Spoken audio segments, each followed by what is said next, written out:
শাড়ি না পরতে পারলে পরার কি দরকার তাই তো বুঝি না। এখন খোলা শাড়ি নিয়ে র্যাম্প ওয়াক করবে নাকি? সাফওয়ানের কথায় মেজাজ তুঙ্গে উঠে যায় আয়াতের। এই লোকের সমস্যা কি? এটা আজ অবধি বুঝতে পারে না আয়াতের। যখনই কোনো একটা অপ্রীতিকর সিচুয়েশনে পড়বে সেইখানে লোকটা হাজির হবে, নয়তো ওনার সামনেই কোনো না কোনো অপ্রীতিকর সিচুয়েশন ঘটবে।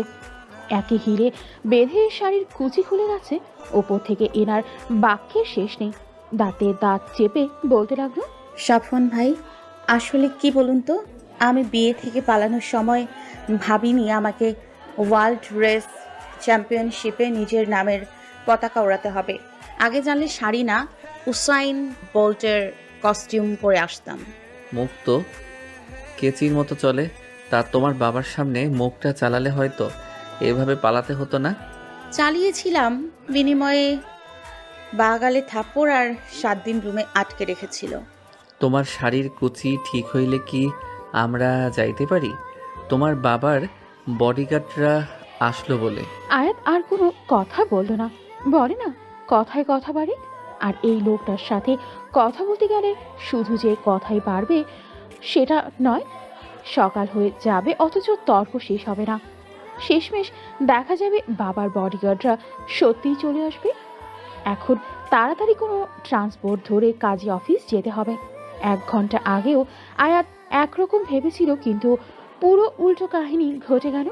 যাকে দু চোখে সহ্য হয় না তার সাথে এখন পালাতে হচ্ছে। 1 ঘন্টা আগে ক্রমাগত ইফাতকে ফোন দিয়ে যাচ্ছে আয়াত। ফোন ধরা তো দূর, খালি ওয়েটিং বলে যাচ্ছে ফোন অপারেটরের মহিলাটি। হাতের সময় খুব কম, আর 4 ঘন্টা পর আয়াতের বিয়ে একটা বড়দের সাথে, রামিম সাহেব অর্থাৎ আয়াতের বাবার বন্ধুর ছেলের সাথে। অনেকবার রামিম সাহেবকে বোঝাতে চেয়েছে আয়াত, কিন্তু লাভের লাভ কিছুই হয়নি। আয়াত রামিম সাহেবকে জানিয়ে দিয়েছে বিয়ে করলে ইফাতকেই করবে, ও বাদে কাউকে সে বিয়ে করবে না। কিন্তু রামিম সাহেবের এক কথা, উনি বেকার ছেলের সাথে নিজের মেয়ের বিয়ে দেবেন না। দরকার হলে ড্রাইভারের সাথে বিয়ে দিতেও রাজি। ইফাত গ্রাজুয়েশনের পর বেকার বসে আছে 3 বছর। সারাদিন ক্লাব পাবে বন্ধুদের সাথে টাকা উড়ানোই ইফাতের একমাত্র কাজ। তার কথা, তার বাবার এত টাকা যে সে সারা জীবন বেকার থাকলেও কিচ্ছু যায় আসবে না। আয়াত এবং ইফাদের রিলেশন প্রায় 4 বছর হতে চলল। যতবারই তাকে বিয়ের কথা বলে সে এড়িয়ে যায়। আয়াত তাকে বলতে বলতে মুখ ব্যথা করে ফেলেছে, অথচ তার কোনো হেলদোল নেই। আজ আয়াতের বিয়ে, অথচ ছেলেটার কোনো পাত্তাই নেই। টানা 20 বার ফোন দেওয়ার পর শেষমেশ ফোনটা তুলল ইফাত। বিরক্তির সাথে বলল, কি ব্যাপার, এত ফোন দিতে হয়? কথা বলছিলাম তো বেবি। রাখো তোমার বেবি। ইফাত, আজকে আমার বিয়ে, তোমার কি কিচ্ছু যায় আসে না? আমি সেদিনই তোমাকে বলে দিয়েছিলাম বাবা সিরিয়াস।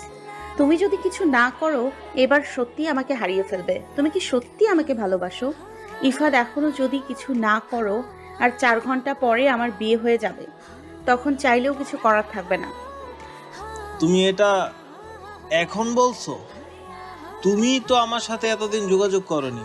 আজ 7 দিন পর আমি আমার ফোন পেয়েছি। তুমি তো একবারও আমার সাথে কথা বলার চেষ্টা করনি। এখন তোমাকে ডিসিশন নিতে হবে, হয় আমাকে এখান থেকে পালিয়ে নিয়ে বিয়ে করবে, নয়তো আমি ওই বলদকেই বিয়ে করে ফেলবো। ঠিক আছে, আমি ব্যবস্থা করছি। ফোনটা রেখে কান্নায় ভেঙে পড়ল আয়াত। ভালোবাসা কতটুকু অসহায় করে তুলতে পারে তার প্রমাণ হাতে নাতে পাচ্ছে। দরজায় করার নাড়লে চোখ মুখ মুছে দরজা খুলে দেয় আয়াত। দরজা খুলতেই তানি ভেতরে ঢুকে। তানি আয়াতের বেস্টি। তানিকে পেয়ে জড়িয়ে ধরে চোখে পানি ছেড়ে দিল আয়াত। তানি, আমি কি করব? আমি তোকে আগে থেকেই বলেছি, এই ইফাত ছেলেটা তোকে ঝুলিয়ে দিবে, দেখলি তো। ও বলল ব্যবস্থা করছে। এখন রেডি হয়ে নে, আমাদের পার্লারে যেতে হবে। আন্টি আমাকে পাঠালেন। দোস্ত, আমি ওই বলদাকে বিয়ে করব না। বারবার বলদা বলদা কেন বলছিস? ছেলেটার নাম হাবিব, স্ট্যাবলিশড ভদ্র ছেলে, ইফাদের চেয়ে 1000 গুণ বেটার। আমি পারবো না হাবিব টাবিবকে বিয়ে করতে। ইফাত একটা ব্যবস্থা ঠিক করবে, দেখিস। দেখা যাক, এখন চল। আধা ঘন্টা পর পার্লারে যাওয়ার পর ইফাদের ফোন আসে আয়াতের মোবাইলে। ফোন রিসিভ করতেই ইফাত জানায়, আয়াত, আয়াত, আমি সাফওয়ানকে পাঠাচ্ছি। এখন কোথায় আছো? তুমি আসবে না? আমি একেবারে কাজী অফিসে যাব। এখানে আমার শ্বশুরের কিছু স্বাস্থ্যবান বডিগার্ড আছে। সাফওয়ানকে সন্দেহ করবে না। আচ্ছা, আমি গুলশান 1-1 পার্লারে আছি। আমি ঠিকানা এসএমএস করে দিচ্ছি। মিনিট 15 পর সাফওয়ান এসে হাজির পার্লারের গেটে। বন্ধুত্বের খাতিরে এই জটের মধ্যেও সাফওয়ানকেও জড়াতে হলো। আয়াত আর সাফওয়ানের মাঝে 36-এর আখড়া। যদি আয়াত বলে ডান তো সাফওয়ানকে বাম বলতে হবে। আয়াত যতটা এলোমেলো, সাফওয়ান ততটা গোছানো। যতবার তারা মুখোমুখি হয়েছে ততবারই একটা ওয়ার্ল্ড ওয়ারের মতো পরিস্থিতি তৈরি হয়েছে। অবশেষে তানির সাহায্যে কোনো মতে সাফওয়ান আয়াতকে নিয়ে পালাতে সক্ষম হয়। এখন আসি বর্তমান রাত 8:30। মিরপুর 2-এ কাজী অফিসের সামনে বিগত 1 ঘন্টা যাবৎ দাঁড়িয়ে আছে সাফওয়ান এবং আয়াত। গুলশান থেকে সরাসরি মিরপুর চলে আসে তারা, যাতে বডিগার্ডদের হাতে না পারতে হয়। অথচ এখনও ইফাদের কোনো খোঁজ নেই। বাহিরের বেঞ্চিতে বসে ঝিম ধরে বসে আছে আয়াত। সাফওয়ান ক্রমান্বয়ে ফোন করে চলেছে ইফাতকে, অথচ তার ফোন বেজেই চলেছে, কেউ রিসিভ করছে না। একটা বড় নিঃশ্বাস ফেলে আয়াতের পাশে গিয়ে বসে সাফওয়ান। মেয়েটার মুখটা চুপসে গেছে। যেখানে কিছুক্ষণ আগেও ঝগড়া যাচ্ছিল, অথচ এখন চুপচাপ মাথা নিচু করে বসে আছে। সারাদিন কিছু পেটে পড়েছে কিনা সন্দেহ। সাফওয়ান পাশে বসতেই বলে ওঠে, সাফওয়ান ভাই, আমি কি কোনো ভুল করে ফেলেছি? কেন বলো তো? এই দেখুন না, বাবা মার সম্মান জলাঞ্জলি দিয়ে ভালোবাসাকে পেতে চেয়েছিলাম, কি হলো? সেও আমাকে মাঝ রাস্তায় একা করে দিল। আচ্ছা, আমি তো কথা বলেছি, ওনারা আর আধা ঘন্টা খোলা রাখবেন বলেছেন। আর না হলে কাল বিয়েটা করে নিও। ইফাতকে আমি চিনি, ও ঠিক চলে আসবে। সান্ত্বনা দিচ্ছেন? হুম, ও আর যাই করুক আমাকে ঠকাবে না। সাফওয়ানের কথা মলিন হাসি হাসে আয়াত। মেয়েটার হাসিটা দেখে সাফওয়ানের হৃদয় কিঞ্চিত কম্পন দিয়ে ওঠে। পুনরায় ইফাতকে ফোন দিতে থাকে সাফওয়ান। রাত 11টা। ইফাদের ফোন বন্ধ আসছে। কাজে অফিস বন্ধ। দীর্ঘশ্বাস ফেলে সাফওয়ান আয়াতকে বলে, আয়াত, আমার মনে হয় তোমার বাড়ি যাওয়া উচিত। তোমার বাবা মা হয়তো পাগল প্রায় হয়ে তোমাকে খুঁজছেন। আপনি বাড়ি চলে যান। ইফাদ এখনো আসতে পারে। পাগলামি করো না, বাড়ি যাও। বাবা খুন করে ফেলবেন আমায়। আমার বাবার রাগ সম্পর্কে আপনার ধারণা নেই। আচ্ছা, উনি ইফাতকে অপছন্দ কেন করেন? বাবার ড্রাইভারের সাথেও আমাকে বিয়ে দিতে রাজি, কিন্তু বেকার ছেলেকে নিজের মেয়ে জামাই সে কিছুতেই করবেন না। মার জন্য টেনশন হচ্ছে, না জানি চিন্তায় বেহুশ হয়ে যাচ্ছে। তাহলে এখন কোথায় যাবে? জানি না, তানির বাসায় যেতে পারবো না। রাতে ওর অহেতুক একটা ঝামেলা হবে। এর থেকে আমি একটা হোটেলে থেকে নিব। দেখি সকালে কি করা যায়। Are you sure? একটা সস্তা হোটেলের সামনে দাঁড়িয়ে আছে তারা। এত রাতে কোনো ভালো হোটেলে যাবার মতো ওই নেই, সাথে টাকাও, শুধু যাতায়াতের টাকা, ভোটার আইডি আর কিছু ডকুমেন্টস বাদে আর কোনো টাকা নিয়ে বের হয়নি আয়াত। মনটা খচখচ করছে সাফওয়ানের। মেয়েটাকে এভাবে হোটেলে একা ফেলে যেতেও মন সায় দিচ্ছে না তার। হোটেলের ভেতর যেতে নিলেই সাফওয়ান হাত টেনে ধরে আয়াতে। পেছনে ফিরে চোখে চোখ রাখতেই দৃঢ় কণ্ঠে সাফওয়ান বলে ওঠে, আমি ব্যাচেলর থাকি, এক রুমের চিলে কোঠা, কিন্তু এই হোটেলের থেকে মাছ better. If you want you can come with me. আমি নিচে বিছানা করে শুতে পারবো। এসব হোটেলে থাকাটা সুবিধার হবে না। Please come. না না না, একজন ছেলের সাথে রাতে আমি থাকতে পারবো না। আয়াতের অস্বস্তি দেখে শান্ত গলায় সাফওয়ান বলে, ইউ ক্যান ট্রাস্ট মি। দরকার হলে আমি ছাদেই থাকবো। শুধু ল্যান্ড লর্ডকে নিয়ে একটু সমস্যা। I will handle. রাত অনেক হয়েছে, বাড়ি পৌঁছাতে 12:30 তো বাজবেই। ওই মোটা সার ঘুমিয়ে যাবে ততক্ষণে। চলো প্লিজ। অবশেষে আয়াত রাজি হলো। সোডিয়ামের লাইটে পাশাপাশি হেঁটে চলেছে আয়াত সাফওয়ান। দুজনেই দুজনার গন্তব্য এক, কিন্তু লক্ষ্য আলাদা। রেল লাইনের দুটো আলাদা লোহার লাইনের মতো পাশাপাশি হেঁটে যাচ্ছে তারা। জানে না কেউই আগামীতে কি তাদের জন্য অপেক্ষা করছে। রাস্তার পাশের খড়কুটোহীন মানুষের বস্তা পেতে ঘুমের প্রস্তুতি নিচ্ছে, তো আরেক দল মানুষ রাত জেগে চেঁচিয়ে সবাইকে সান্ত্বনা দিচ্ছে। ঘুমিয়ে পড়ো, আমরা জেগে আছি। রিক্সা না পেয়ে প্রচুর হাঁটতে হচ্ছে তাদের। হিল পরে পায়ে ঠসা পড়ে গেছে আয়াতে, আর না পেরে হিল খুঁড়ে ফেললো সে। নিচে জিন্স থাকায় শাড়িটা খানিকটা ওপরে তুলে নিল। হঠাৎ পেছন থেকে দুজন টহল পুলিশের বাঁশির শব্দ এবং চিৎকারে ভয়ে জমে গেল তারা। না জানি কি বিপদ আসতে চলেছে। পুলিশদের একজন চেঁচিয়ে যাচ্ছে। এই এত রাতে কি আকাম করতেছে? এই দাঁড়া। ভয়ে সাফওয়ানের ডান হাত আঁকড়ে ধরে দাঁড়িয়ে পড়ল আয়াত। ধীর গলায় বলতে লাগলো, এখন কি হবে? সারা রাত থানায় কাটাবো নাকি? কিচ্ছু হবে না, তুমি চুপ থাকবে তাহলেই হবে। পুলিশেরা তাদের কাছে এসেই একজন সাফওয়ানের ঘাড় চেপে ধরল। আরেকজন রুক্ষ ফ্যানে গলায় বলল, রাত বাজে 11:45। এই রাতে এমনে ঘুরতেছে কেন? নষ্টামির জায়গা পাও না? দুইটা ডান্ডা খাইলে সব পিড়িতি বাইর হয়ে যাইবে। আপনারা আমার কথা বোঝার ট্রাই করেন। আসলে হয়েছে কি, চুপ। আব্দুল এগোরে এখনই থানায় নিয়ে যাইব। থানার কথা শুনেই আয়াতের হাত পা ঠান্ডা হতে লাগলো। হড়হড় করে বলতে লাগলো, থানায় কেন? আমরা তো বাসার দিকে যাচ্ছি, ঘুরতে বেরিয়েছিলাম, রিক্সা না পাওয়ায় দেরি হয়ে গিয়েছে। ট্রাস্ট আস, আমরা কোনো নষ্টামি করতেছি না। ওই মাইয়া, তুমি রাত 11:45-এ বিয়ার শাড়ি পইরা ঘুরতে বাইর হইছ? না মানে, আচ্ছা, আমাদের ছেড়ে দেওয়ার জন্য মালপানি কত নেবেন? দেখছ শফিক, আমাদের ঘুষ দেয়। কত বড় সাহস! এইবার এগোরে থানায় নিতে হইব, চল। রাত 12:15। থানায় ইন্সপেক্টরের সামনে বসে আছে সাফওয়ান এবং আয়াত। একটু পরপর অগ্নিদৃষ্টি দিচ্ছে আয়াত সাফওয়ানকে। তখন ওয়াকি টকিতে কথা বলে ওদের থানায় নিয়ে আসে কনস্টেবল শফিক এবং আব্দুল। ইন্সপেক্টর মেহরাব তাদের হাতে তর্জনী দিয়ে টেবিলে ক্রমাগত টকটক শব্দ করে যাচ্ছেন। সাথে একবার আয়াতের দিকে আর একবার সাফওয়ানের দিকে তাকাচ্ছেন। গলা ঝেড়ে এবার বললেন, কেস কি? এত রাতে বাইরে কি করছিলেন আপনারা? স্যার নষ্টামি করতেছিল, বললাম না হাতে নাতে ধরছি, ওপরে ঘুষ দেওয়ার চাই। তোমাকে জিজ্ঞাসা করেছি আব্দুল, না তো একটু ঠান্ডা রাখো। বলো মিস। জি, সাফওয়ান ইসলাম। আসলে হয়েছে কি, আমরা পালিয়ে বিয়ে করতে চেয়েছিলাম, কিন্তু কাজী অফিস বন্ধ থাকায় বিয়ে করতে পারিনি। আয়াতের কথা শুনে হতবাক হয়ে আয়াতের দিকে তাকায় সাফওয়ান। এই মেয়ে তাকে একটা ঝামেলায় ফেলবে। অবশ্য এটা নতুন না, এর আগেও মেয়েটা এভাবেই ঝামেলায় ফেলেছে। আয়াতের হাতে চিমটি কাটতেই আয়াত উহ করে চেঁচিয়ে ওঠে, উফ, পুরানা পুলিশ, ওনাদের কাছে লুকিয়ে লাভ নেই, ওনারা আমাদের হেল্প করতে পারবে। আসলে হয়েছে কি স্যার, আমরা দুজনকে খুব ভালোবাসি, কিন্তু আমার বাবা ওর প্রফেশন আর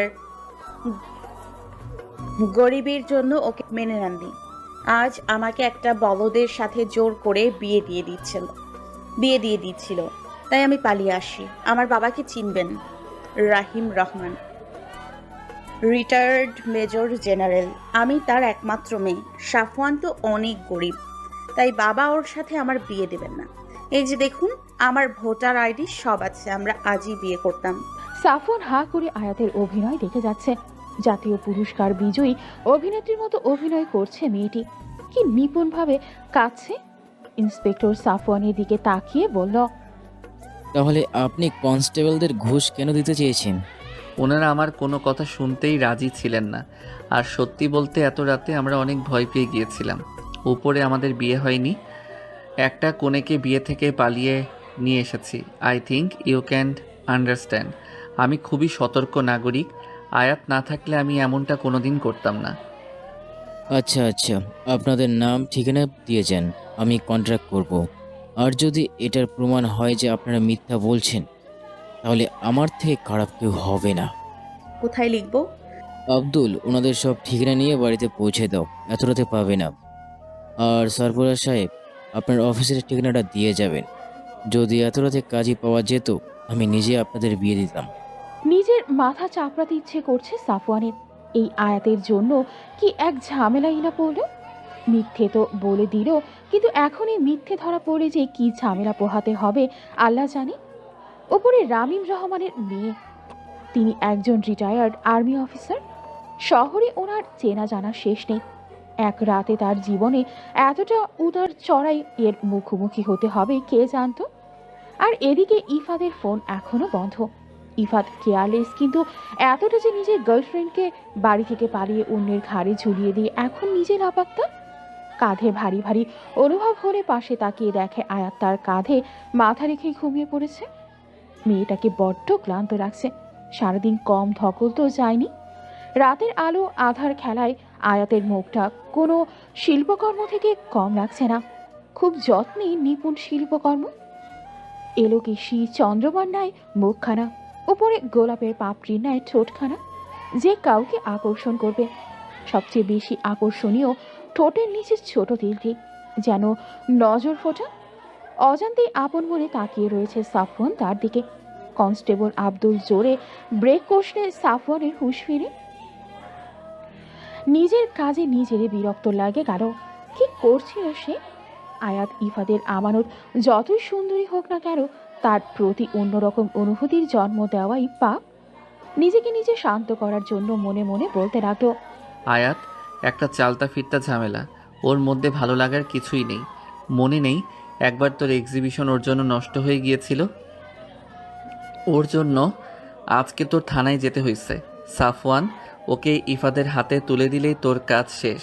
সো নো মোহিত হওয়া হই, তুই একজন আর্টিস্ট, তাই তোর ওকে দেখে ভালো লেগেছে, এটাই, আর কিচ্ছু না।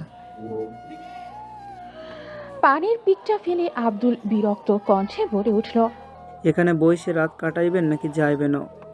আইয়া পড়ছে আপনার বাসা। ধন্যবাদ।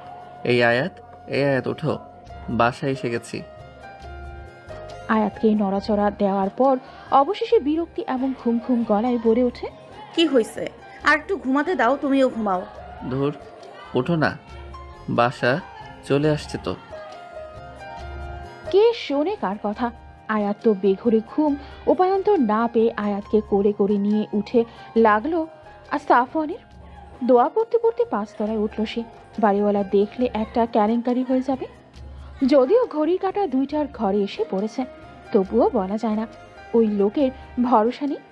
কোনো মতে আয়াতকে নিচে বসিয়ে দরজায় লক খুলে সে একটা মেয়েকে কোলে নিয়ে 5 তলা ওঠার 4টেখানি কথা না।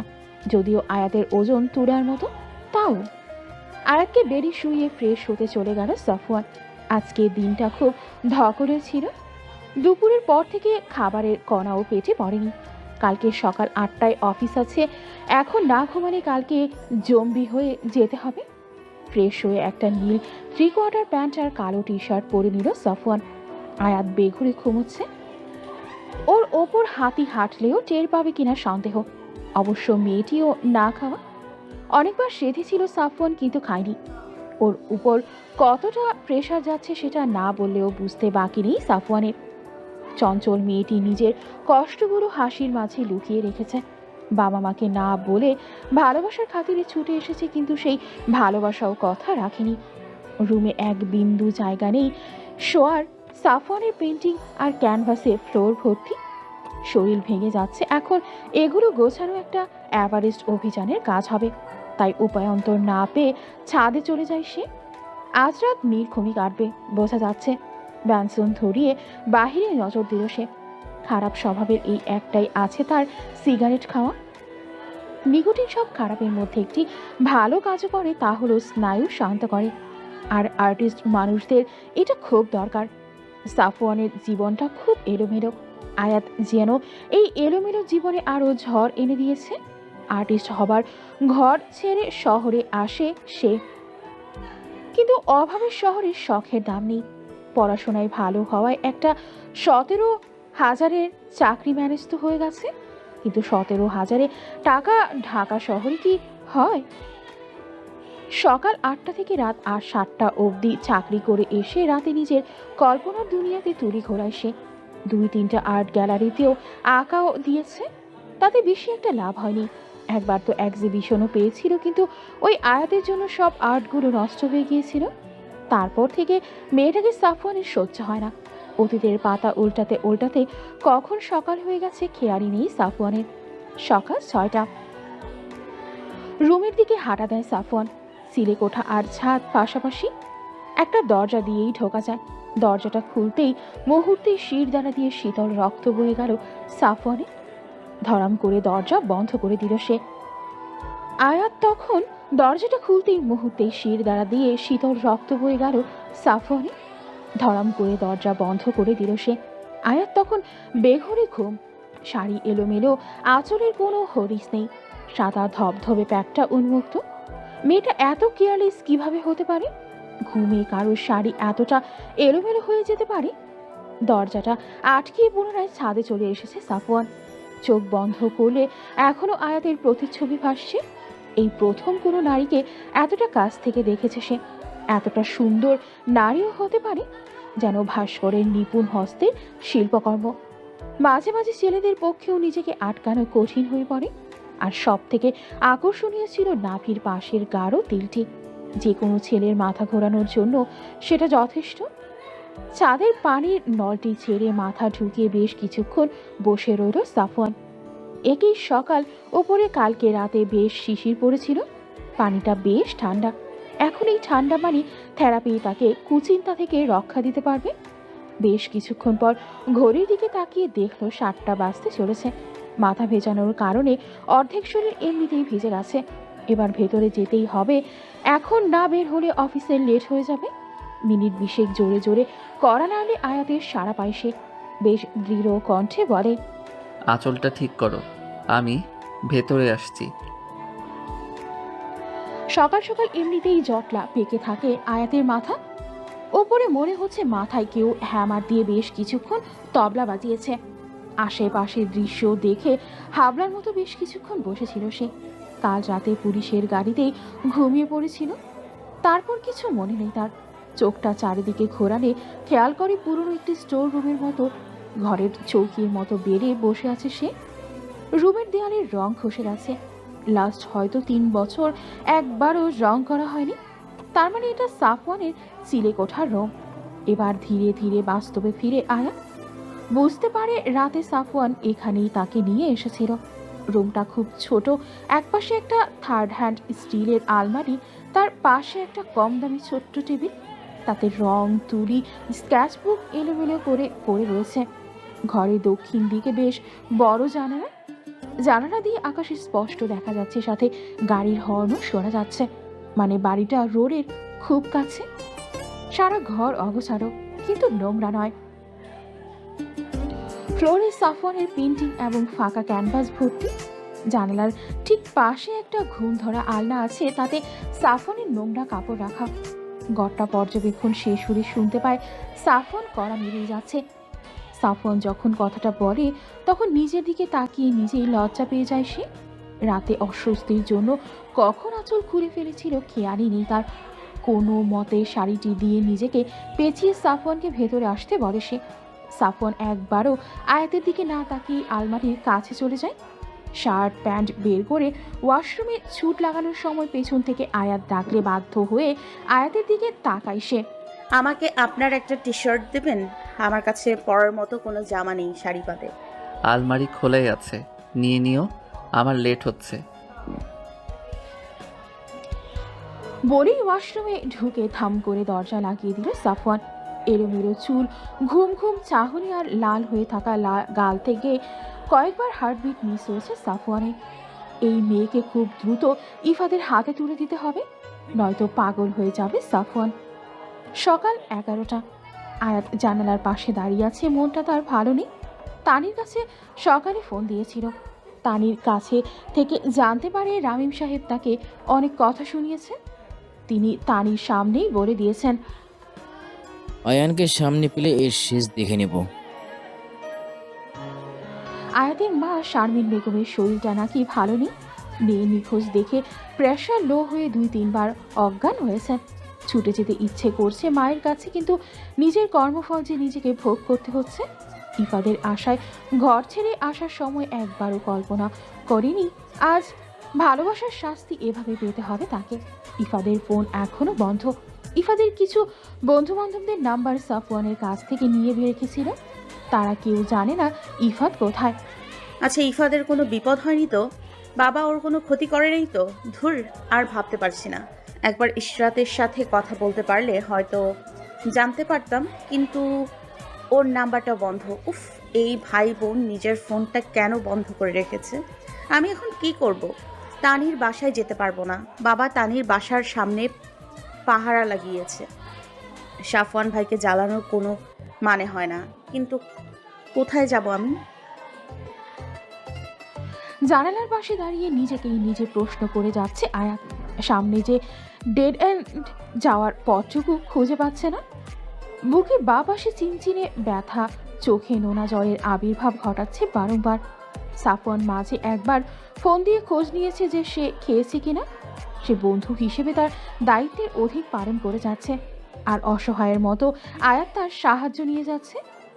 চোখ মুছে দৃঢ় পরিকল্পনা করল সে। এবার কঠোর সিদ্ধান্ত নিতে হবে আয়াতের, খুব কঠোর। সোজা ইফাদের বাড়ি যে উঠবে সে। তাতে তার পরিবারের লোকেরা রাগ করলেও কিছু করার নেই। তারপর ইফাদকে মুখের ওপর জিজ্ঞেস করবে সে কি তাকে বিয়ে করবে কিনা। এই পরিকল্পনা আজকের মধ্যেই বাস্তবায়ন করতে হবে, কিন্তু হাতে টাকা নেই। ইফাদের বাসায় যেতে হলেও 600 থেকে 700 টাকা লাগবে সিএনজিতে।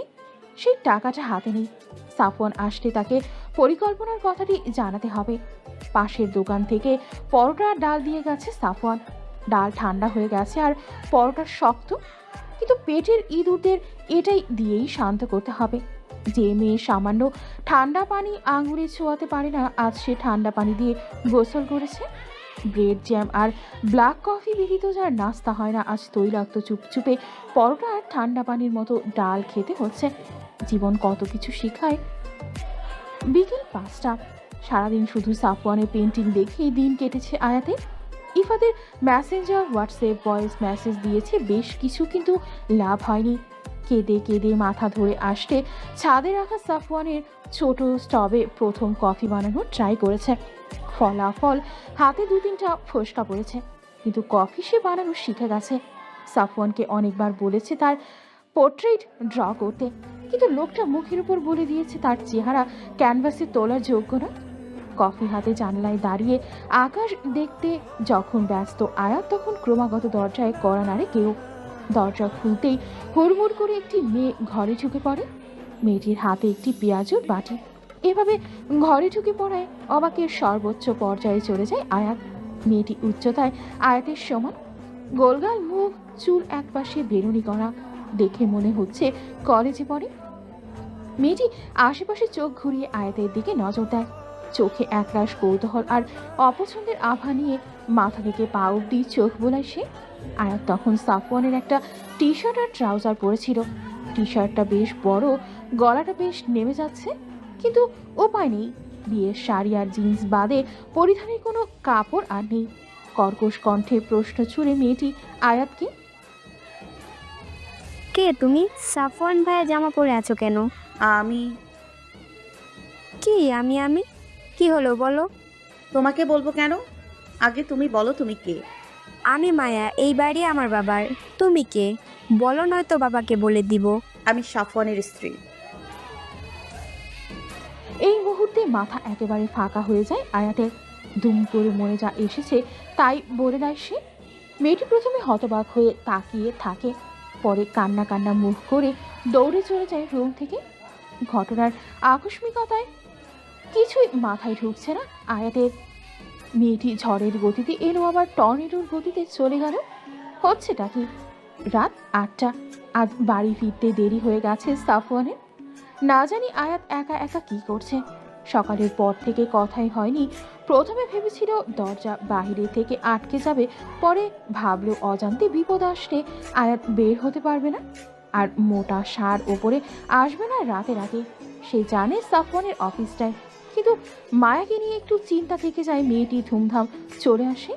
রাস্তায় আসার পথে কিছু কম দামি 3 পিস লেডিস গেঞ্জি আর রাতের খাবার কিনে বাড়ির দিকে রওনা দেয় সাফওয়ান। বাড়িতে এসে সিঁড়িঘর থেকেই খুব শোরগোল শোনা যাচ্ছে। ভালো করে খেয়াল করলে বুঝতে পারে শব্দগুলো তার রুম থেকেই আসছে। দ্রুত 5 তলা এসে দেখে দরজা হা করে খোলা। ভেতরে যে যেন মাথার উপর বাজ ভেঙে পড়ে সাফওয়ানের। ঘরের ভেতর ঢুকতেই দেখে ভেতরে যে যেন মাথার উপর বাজ ভেঙে পড়ে সাফওয়ানের। ঘরের ভেতর ঢুকতেই যে দেখে বিল্ডিংয়ের সব মহিলা সিনিয়র সিটিজেন সেখানে উপস্থিত। মোটা সার অর্থাৎ বাড়িওয়ালা আবুল কালাম আজাদ সাহেব এবং আর দুজন পুরুষ বেড়ে বসা। আয়াত তাদের সামনে দাঁড়ানো, গম্ভীর মুখে আজাদ সাহেব কাপে চুমুক দিচ্ছে। আলমারির পাশে মায়া মুখ নিচু করে দাঁড়িয়ে আছে। যেখানে বাঘের ভয় সেখানেই সন্ধ্যা হয়। এখন সাফওয়ানের মাথায় রীতিমতো ঘুরপাক খাচ্ছে একটাই চিন্তা, এত রাতে বাড়ি ছাড়া হলে কোথায় যাবে। ভিড় ঠেলে আয়াতের কাছে যেতেই এক মহিলা কর্কশ কণ্ঠে বলে উঠল, তোমার দ্বারা এমন কিছু আমরা কিছুতেই আশা করিনি সাফওয়ান। ভেবেছিলাম তুমি একটা ভালো ছেলে। সাফওয়ান একটা ঢোক গিলে বলে, কি হয়েছে আন্টি? কি করেছি আমি? আজাদ সাহেব এবার উঠে দাঁড়িয়ে সাফওয়ানের সামনে এসে গলা খাকারি দিয়ে বললেন, আমি আশা করি নাই তুমি এমন কাজ করবা। ভাবছিলাম তুমি আমার ছেলের মতন, কিন্তু বৌমা ঘরে আনছো অথচ আমাদের একবারও জানাইলা না। সে তো মায়া আসছিল বইলেই আমি জানতে পারছি মেয়েটার একটা জামাও নাই, ও তোমার জামা পরে আছে। দুপুরে পরোটা আর ডাল খাইছে, আমাকে বললে খাবার পাঠিয়ে দিতাম। যাকগে বৌমা, তুমি কিন্তু সংকোচ করবে না। তোমার এই আজাদ চাচা আছে, তুমি আমার কাছে মায়ের মতোই, তাই কোনো অসুবিধায় আমাকে স্মরণ করবে। সাফওয়ান আছে, আমরা এখন যাই, চলেন আপনারা। জি চাচা। আর সাফওয়ান এখন বিয়ে করেছে, এখন আর একা নও তুমি, তোমার ঘরে একটা বউ আছে, তাই এখন থেকে দায়িত্ববান পুরুষ হতে চেষ্টা করো। ব্যাচেলার জীবন কিন্তু শেষ। আজাদ সাহেবের কথা মাথার ওপর দিয়ে গেল সাফওয়ানে। হাঁ করে একবার আয়াতের দিকে আর একবার বাকিদের দিকে দেখছিল। আয়াত ইনাদের কি এমন বলল সবাই আয়াতকে এতটা স্নেহ করছে? উপরে মোটা সার যে কিনা সাফওয়ানের সাথে সারাটাক্ষণ ভাড়া ভাড়া করে মাথা খারাপ করে দেয়, সে আয়াতকে বৌমা বৌমা করে তুলে তুলে করছে। আয়াতের পরনে একটা নীল জামদানি শাড়ি, যা আয়াতের নয়। তার মানে বিল্ডিংয়ের একজন আন্টি পরতে দিয়েছেন। হচ্ছেটা কি? আন্টিরা সবাই আয়াতকে নতুন সংসারের যাবতীয় টিপস দিয়ে যাচ্ছেন। সাফওয়ান ফ্রেশ হয়ে সাদা টি শার্ট আর নেভি 3 কোয়ার্টার প্যান্ট পরে নিল। আন্টিরা যাবার পর আয়াত যেন হাফ ছেড়ে বাসত। দরজা লাগিয়ে পেছনে ফিরতে দেখে সাফওয়ান তোয়ালে দিয়ে ভেজা চুল মুছে যাচ্ছে। ভেজা চুলগুলো কপালে লেপটে আছে। টি শার্টটা বুকের সাথে যেন মিশে আছে। 6 ফিট লম্বা সুঠাম দেহি পুরুষ 3 কোয়ার্টার প্যান্ট পরায় পায়ের খানিকটা দেখা যাচ্ছে। ভেজা পায়ের পশমগুলো লেপটে আছে। না চাইতেও চোখ তার দিকেই আটকে আছে। ছেলেটার মধ্যে কি যেন একটা আছে। এভাবে দেখলে তো নজর টিকা দিয়ে হাঁটতে হবে। সাফওয়ানের কথায় হুঁশ ফিরে আয়াতে সঙ্গে সঙ্গে অন্যদিকে চোখ সরিয়ে নেয়। লজ্জায় মাথা কাটা যাবার মতো অবস্থা। মনে মনে বলল, আল্লাহ, মাটি ফাঁক করো, ঢুকে যাই। আয়াতের কাজে সাফওয়ানের খুব হাসি পাচ্ছে। টেবিলে রাখা ব্যাগটা এগিয়ে দিয়ে বলল, এখানে কিছু জামা কাপড় আছে আর খাবার নিয়ে এসেছি। আচ্ছা, তুমি বিল্ডিংয়ের লোকদের কি এমন বলেছো যে তারা তোমায় মাথায় তুলে রেখেছে? ওইটা আসলে হয়েছে কি, 1.5 ঘন্টা আগে মায়া চলে যাবার পর থেকে একা একা বোর হচ্ছিল আয়াত, তাই ঘুমিয়ে পড়েছিল সে। হঠাৎ খুব জোরে দরজা ধাক্কা দিলে লাফ দিয়ে ওঠে সে। মনে হচ্ছিল ঘরে ডাকাত পড়েছে। ধীর পায়ে দরজা খুলতেই হুড়হুড়িয়ে একদল মহিলা আর 3 জন মধ্যবয়স্ক পুরুষ ঢুকে পড়ল। আকর্ষিতভাবে এত মানুষ ঘরে ঢোকার পরায় আয়াত ভয়ে সিঁটিয়ে যায়। সবাই তাকে মাথা থেকে পা অবধি এমনভাবে দেখছেন যেন একটা চিড়িয়াখানার জন্তু দেখছে। তাদের মধ্য থেকে মায়ার সামনে এসে একজন মোটা ভুঁড়ি এবং রাজকীয় গোফধারী পুরুষকে বলতে লাগলো, এই যে সেই চোর, বলেছি না সাফওয়ান ভাইয়ের কাপড় পরে আছে, আবার বলছে সাফওয়ান ভাইয়ের স্ত্রী। হয়েছে, এবার তুমি চুপ করে থাকতে পারো। তাদের কথোপকথনে বুঝতে বাকি রইল না ইনি বাড়িওয়ালা। এই লোকটাকেই সাফওয়ান মোটা সার বলে। মানুষটার চেহারা একটু সারের মতোই, গোলগাল মুখ, রাগি রাগি চোখ, ঠোঁটের উপরে রাজকীয় গোফ। মানুষটার উচ্চতা খুবই কম, কিন্তু বিশালাকার দেহ না ভুঁড়ি। লোকটি এগিয়ে এসে আয়াতের সামনে দাঁড়ান, তারপর রাগী কণ্ঠে বলেন, তুমি কে? এখানে কি করো? আমি হ্যাঁ, কি? আমি কি? আমি সাফওয়ানের বউ। তোতলা নাকি? না না না। আমি তো জানি সাফওয়ান অবিবাহিত ব্যাচেলার। কবে হলো তোমাদের বিয়ে? আঙ্কেল, আসলে আমরা কালকে পালিয়ে বিয়ে করেছি। জি, পালিয়ে বিয়ে করেছি। আসলে আমাদের সম্পর্ক 4 বছরের। বাবা কাল জোর করে আমার বিয়ে দিতে চেয়েছিলেন। সাফওয়ান তো ভালো চাকরি করে না, তাই সাফওয়ানকে মেনে নেননি আঙ্কেল। কি করব বলুন, উপায় ছিল না আমাদের, তাই আমরা পালিয়ে বিয়ে করেছি। আমার কাছে কোনো কাপড়ও নেই, তাই সাফওয়ানের কাপড় পরেছি। আমি বাধ্য করেছিলাম সাফওয়ানকে। এখানে সাফওয়ানের কোনো দোষ নেই। বলেই কান্না করতে লাগলো আয়াত। আয়াতের কান্না রামিম সাহেব ব্যতীত যে কোনো মানুষকে গড়িয়ে দেওয়ার ক্ষমতা রাখে। আজাদ সাহেব আয়াতের মাথায় হাত রেখে নরম স্বরে বলেন, কিন্তু মা, কাজটি কিন্তু তুমি ভালো করেছো। তোমার মা বাবা কতই না কষ্ট পেয়েছে বলো। আঙ্কেল, যদি আমার হাতে উপায় থাকতো আমি কি এরকম করতাম বলুন? তবে আমার দৃঢ় বিশ্বাস বাবা মা ঠিক একদিন আমায় বুঝবে, দেখবেন। বলতে বলতে গলা ধরে এসেছে আয়াতের। আসলে কি রামিম সাহেব বুঝতে পারবে তাকে? যদি রামিম সাহেব নিয়ে দেওয়ার জন্য এতটা অস্থির না হতেন, তবে কি আজ এভাবে পালিয়ে আসতে হতো তাকে? মা, তুমি আমার সাথে আসো। আমার একটা শাড়ি আছে, ওইটা পরবে। নতুন বউ এভাবে টি শার্ট পরা মানায় না। এক আন্টির কথায় ধ্যান ভাঙে আয়াতের। তারপর আন্টি আয়াতকে শাড়ি পরিয়ে দেন।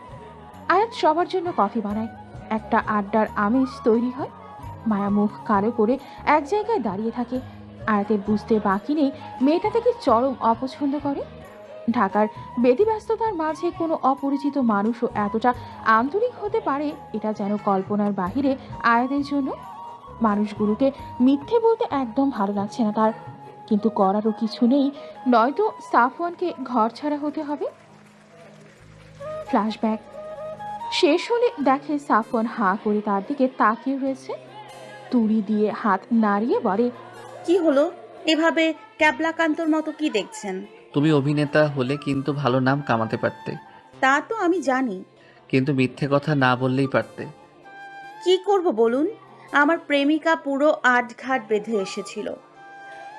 আপনার সুপ্ত প্রেমকে কলি থেকেই উঠিয়ে ফেলার জন্য sorry, but I had no choice. কি? কিসের প্রেমিকা? ও আমার কেউ লাগে না। ন্যাকা যেন কিছু বোঝে না। ওখানে কেউ না থাকলে আমাকে কাঁচা চিবিয়ে খেত। আজীব, আমি তো ব্যাচেলর, তাই না? সত্যি সত্যি বিয়ে করলে এ বাড়িতে তুলব কিভাবে? বিয়ে করে বউকে নিয়েই চিলে কোঠায় উঠবেন নাকি? আর উঠলেও বলবেন আমি দা নিয়ে আপনাকে দৌড়ানি দিয়েছিলাম, আমাকে তালাক দিয়ে দিয়েছেন। ধন্য তুমি। ইফাদের সত্যি কপাল পড়েছে। ইফাদের কথা শুনতেই উজ্জ্বল মুখটা নিয়ে গেল আয়াতে। সাফওয়ান আয়াতের মুখ দেখেই বুঝতে পেরেছে ইফাদের খোঁজ এখনো পায়নি। আয়াতের মন ভালো করতে বলল, আমি আজকে গ্রিল নিয়ে এসেছি, ভালো খেতে, এখনো গরম আছে, চলো খেয়ে নিই। আমার খিদে নেই। এই দেখো, আমি এতদিন একা একা খেয়েছি, আজ তুমি আছো, আমি চাই না একা একা খেতে, চলো না প্লিজ। সাফওয়ানের জোড়াজুড়িতে না পেরে শেষমেশ খেতেই হলো আয়াতকে। খাওয়া দাওয়া শেষে আয়াত বেডে আর সাফওয়ান নিচে বিছানা বিছিয়ে শুয়ে পড়ল। সারাদিনের ক্লান্তি আর কাল রাত না ঘুমানোর জন্য সাফওয়ান শুধুই ঘুমের রাজ্যে তলিয়ে গেল। কিন্তু আয়াতের চোখে যেন ঘুম নেই, মনে যেন ঝড় বয়ে যাচ্ছে এপাশ ওপাশ ফিরে। যখন ঘুম আসছিল না তখন উঠে ছাদে চলে যায়। ফোনে ইফাদের নাম্বার ডায়াল করতেই ফোনটি অন হয়। বেশ কিছুক্ষণ বাজার পর কেউ ফোনটি রিসিভ করে। আয়াত হ্যালো বলতেই শুনতে পায়। বেশ কিছুক্ষণ বাজার পর কেউ ফোনটি রিসিভ করে। আয়াত হ্যালো বলতেই শুনতে পায় একজন মহিলা কণ্ঠ। অপর পাশের মানুষটি বলে, হ্যালো, কাকে চান? আমি আয়াত। আপনি কে বলছেন? আপনি কি পেশেন্টের কেউ হন? পেশেন্ট মানে? কাঁপা কাঁপা গলায় প্রশ্ন করে আয়াত। তখন অপর পাশ থেকে শুনতে পায়, আমি মেডিকেল হসপিটাল থেকে বলছি। মোবাইলটি পেশেন্টের সাথে পাওয়া গেছে, কিন্তু ওনার যা অবস্থা তাই আমি মোবাইলটা আমার কাছে রেখেছি। পেশেন্ট বলতে কি হয়েছে ওর? উনি একটা ছোট্ট অ্যাক্সিডেন্ট করেছেন, দুটো বোন ফ্র্যাকচার হয়েছে। আজ 2 দিন হয়েছে উনি এখানে অ্যাডমিট। ওনার সাথে কোনো আত্মীয় বা পরিবারে কেউ আসেননি। আমি আজকে মোবাইলটা অন করলাম, সরি, যাতে কেউ ফোন করলে জানতে পারি। এটা কোনো মেডিকেল? ঢাকা মেডিকেল। ও ভালো আছে তো? হ্যাঁ, টেনশনের কোনো কারণ নেই, 1 মাসের মধ্যেই নর্মাল হয়ে যাবে। ঠিক আছে, ও কি ঘুমোচ্ছে? হ্যাঁ, ওনার তো রেস্ট দরকার। বেশ, আমি কাল সকালেই আসব। আপনি ফোনটা রিসিভ করবেন প্লিজ।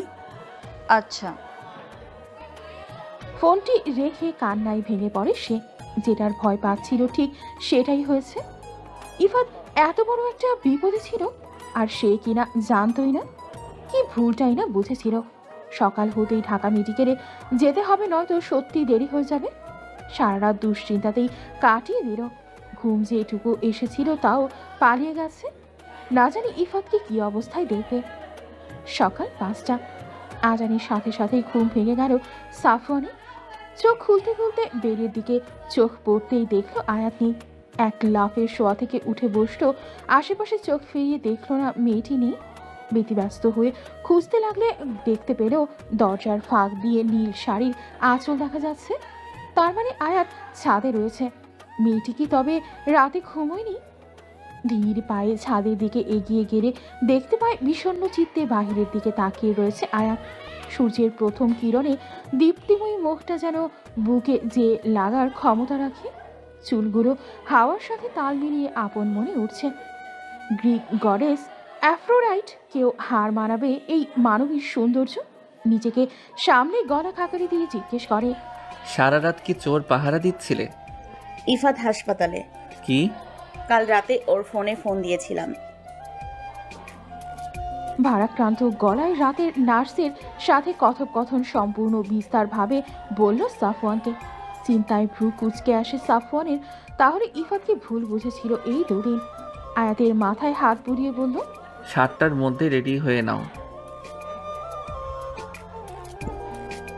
মেডিকেলে যেতে আধা ঘন্টা লাগবে। জ্যামে না পড়লে মুখটা ভালো করে ধুয়ে নিও।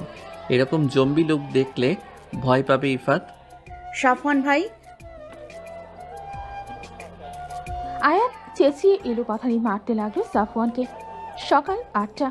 জেনারেল ওয়ার্ডের সামনে দাঁড়িয়ে আছে আয়াত এবং সাফওয়ান। নার্স এই রুমের পথ দেখিয়ে চলে গেছেন। বেড নাম্বার 13-এর সামনে দাঁড়িয়ে আছে তারা। ইফাত তখন কাঁথা মুড়ি দিয়ে শুয়ে আছে। পিঠের দিক থেকে মুখ দেখা যাচ্ছে না। চোখে পানি নিয়ে আস্তে করে পাশে বসে ইফাদের। কাঁথা না সরিয়ে বলতে লাগলো, তুমি এতটা কেয়ারলেস কেন? তোমার কিছু হলে আমার কি হতো? কখনো কি আমার কথা ভাববে না? আমাদের তো সেদিন বিয়ে করার কথা ছিল।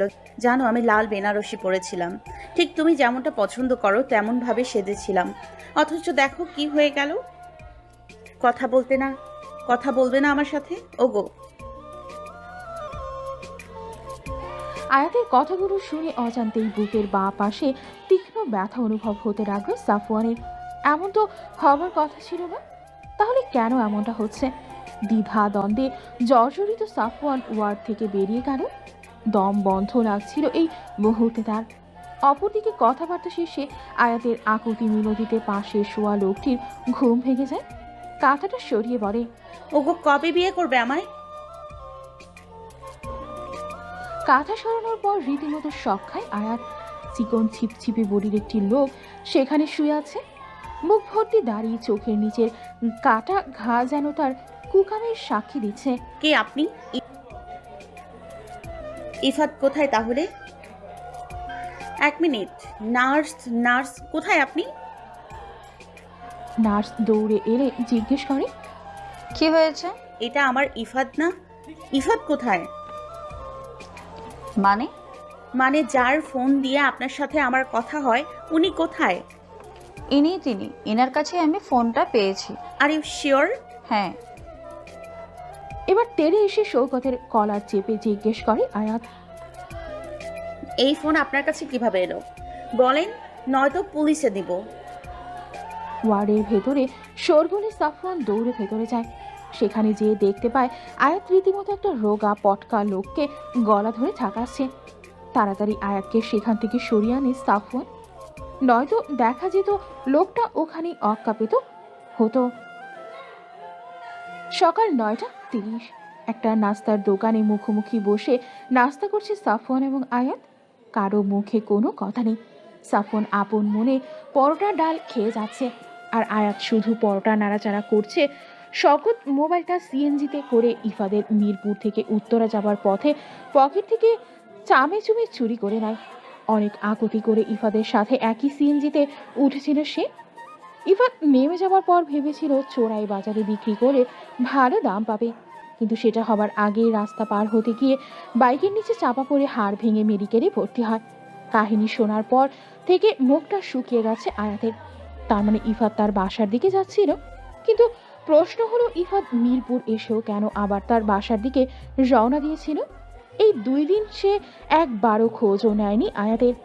সাফওয়ান বেশ কিছুক্ষণ ধরে আয়াতের মুখের দিকে তাকিয়ে আছে। শুকনো ফ্যাকাশে মুখটা দেখতে একদম ভালো লাগছে না তার। হুট করে একজনকে ফোন করে জানিয়ে দিল, ভাই আজকে শরীরটা ভালো নেই, আজ অফিসে আসতে পারবো না, খুব জ্বর, একা মানুষ, কেউ দেখাশোনারও নেই। আচ্ছা আচ্ছা রাখি। ফোনটা রেখেই আয়াতকে বলল, বাসে চড়তে পারো? কেন? অবাক হয়ে আয়াত প্রশ্ন করলে উত্তরে সাফওয়ান বলে, উত্তরা যাব, হাতে 200 টাকা আছে, এসি বাসে নিতাম কিন্তু আবার ফেরত বাসায় যেতে হবে, তো তাই বলছি যাবে খাটারা বাসে? চলুন, আমার কোনো সমস্যা নেই। উৎসাহিত হয়ে বলল আয়াত। যেই ভাবা সেই কাজ। বিল দিয়ে মরে যেয়ে বেশ কিছুক্ষণ দাঁড়ানোর পর বাস আসলো। ধাক্কাধাক্কি করে কোনো মতো একটা সিট জোগাড় করে দিল আয়াতকে সাফওয়ান। গন্তব্য এখন ইফাদের বাসা। বিকেল 5টা। বাড়ির পথে রওনা দিচ্ছে আয়াত এবং সাফওয়ান। আয়াতের চোখ থেকে না চাইতেও পানি পড়ছে।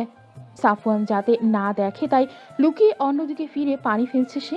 প্রথমে ইফাদের বাড়ি গিয়েছিল, বাড়িতে তালা মারা, আশেপাশের লোকেরা জানে না তার কোথায়। গতকাল সকালে নাকি ফুল ফ্যামিলি ব্যাগ বস্তা বেঁধে চলে গিয়েছে। প্রথমে অনেকবার ইশরাতকে ফোন করার চেষ্টা চালিয়ে কিন্তু ফলাফল শূন্য। তারপর সাফওয়ান তাকে বলে বাড়ি ফিরে যেতে। খুব সাহস করে শারমিন বেগমকে ফোন লাগায় সে, কিন্তু ভাগ্য এতটাই খারাপ ফোনটা রামিম সাহেব ধরেন। হ্যালো, কে বলছেন? বাবা, আমি আয়াত। আপনি ভুল নাম্বারে ফোন করেছেন। আমি আয়ান নামে কাউকে চিনি না। প্লিজ বাবা, কথাটা শোনো প্লিজ। হ্যালো হ্যালো বাবা, হ্যালো। রামিম সাহেব ঠাস করে ফোন কেটে দেন। এখন আর কোনো উপায়ন্তর না পেয়ে পুনরায় রওনা দিচ্ছে সাফওয়ানের চিড়ে কোঠায়। সিঁড়ি বেয়ে উঠতেই সাফওয়ানের পা আটকে যায়। নিজের ঘরের দরজার সামনে আজাদ সাহেবের সাথে একজন মহিলা আর পুরুষকে দেখে মাথা যেন ফাঁকা হয়ে যায়। সাফওয়ানকে থেমে যেতে দেখে আয়াত অবাক হয়। আজাদ সাহেব তাদেরকে সিঁড়িতে দেখেই বলে ওঠেন, ওই যে সাফওয়ান আর বৌমা চলে এসেছে। সামনে দাঁড়িয়ে থাকা নারী তখন। আজাদ সাহেব তাদেরকে সিঁড়িতে দেখেই বলে ওঠেন, ওই যে সাফওয়ান আর বৌমা চলে এসেছে। সামনে দাঁড়িয়ে থাকা নারী তখন এগিয়ে এসে সাফওয়ানের সামনে এসে দাঁড়ায়। ঠাস করে সাফওয়ানের গালে থাপ্পড় লাগিয়ে দেয় এবং বলে, এত বড় হয়ে গেছিস যে বাড়িতে না জানিয়ে বিয়ে অবধি করে ফেলেছিস। বাহ, এটা তোর থেকে আশা করিনি সাফওয়ান। ইচ্ছে করছে। সোহাগ থামো, কি করছো? ওর ওয়াইফ পাশে, আমরা ভেতরে যেয়ে কথা বলি, চলো। পুরুষটি মহিলাটিকে কোনো মতে শান্ত করে থামানো। অবস্থা ব্যাগতিক দেখে আজাদ সাহেবও দাঁড়ালেন না। সাফওয়ান একটা ঝোঁক গিরে বলল, আপা ভেতরে যে কথা বলি প্লিজ। কথা বলার মতো কোনো পরিস্থিতি রাখছো? তাই তো বলি, 1 সপ্তাহ হয়ে গেল, বাসায় পা রাখছো না কেন তুমি? প্লিজ দুলাভাই, বোঝান না। সোহাগ ভিতরে চলো, আমরা ভিতরে যেয়ে কথা বলি, প্লিজ সিক্রেট করো না। বিকেল 6টা। মুখোমুখি বসে রয়েছে আয়াত এবং সোহাগ। সাফওয়ানের মুখে সব শুনে ভ্রু কুচকে তাকালো আয়াতের দিকে। আয়াত মাথা নিচু করে বসে রয়েছে। একটা বড় নিঃশ্বাস ছেড়ে বলল, এই মেয়েকে নিজের বাড়িতে কোন আটকেলে রাখলি তুই? প্রবলেম হয়েছে আমাকে বলতে পারতি, আমার বাসায় থাকতো। এমন প্রাপ্তবয়স্ক ছেলে মেয়ে বিনা বিয়েতে একই রুমে থাকাটা খুব ভালো দেখায়। আপা পরিস্থিতি এমন ছিল যে তোমাকে জানানোর সময় পাইনি। এখন রাত 1:30টায় তোমার বাড়িতে ওকে নিয়ে কিভাবে যেতাম বলো? উপর থেকে প্রতিদিন নতুন ঝামেলা। কিন্তু তুমি তো অবুঝ নও সাফওয়ান। একটা মেয়ে তোমার বাড়িতে আছে, ওকে তোর বাড়িতে ফিরতে হবে। তখন লোকে নানা কথা বলবে, তখন সেটা হ্যান্ডেল কিভাবে করবে? আর ইফাদের খোঁজও তো জানো না। সোহাগ শান্ত হও। রবিন একটা কথাও বলবে না। ওকে প্রশ্রয় দিতে দিতে এই অবস্থা করেছো তোমরা। তুমি আর মায়ের প্রশ্রয়ে ও আজ ঘর ছেড়েছে। সোহাগ সাফওয়ানের বড় বোন। সাফওয়ানের থেকে 4 বছরের বড় সে। ছোটখাটো গোলগাল মুখ মানুষটি সব দিক ঠিক থাকলেও মাথাটা খানিকটা গরম। হাতের তুড়ির সাথে সাথে মাথাটা তার গরম হয়ে যায়। রবিনের সাথে বিয়েটা হয়েছিল আজ থেকে 6 বছর আগে। এখনো বাচ্চা হয়নি তাদের। রবিন খুবই শান্তশিষ্ট একজন মানুষ। সোহাগকে অসম্ভব ভালোবাসে সে, কিন্তু সোহাগের রাগকে প্রচুর ভয় পায়।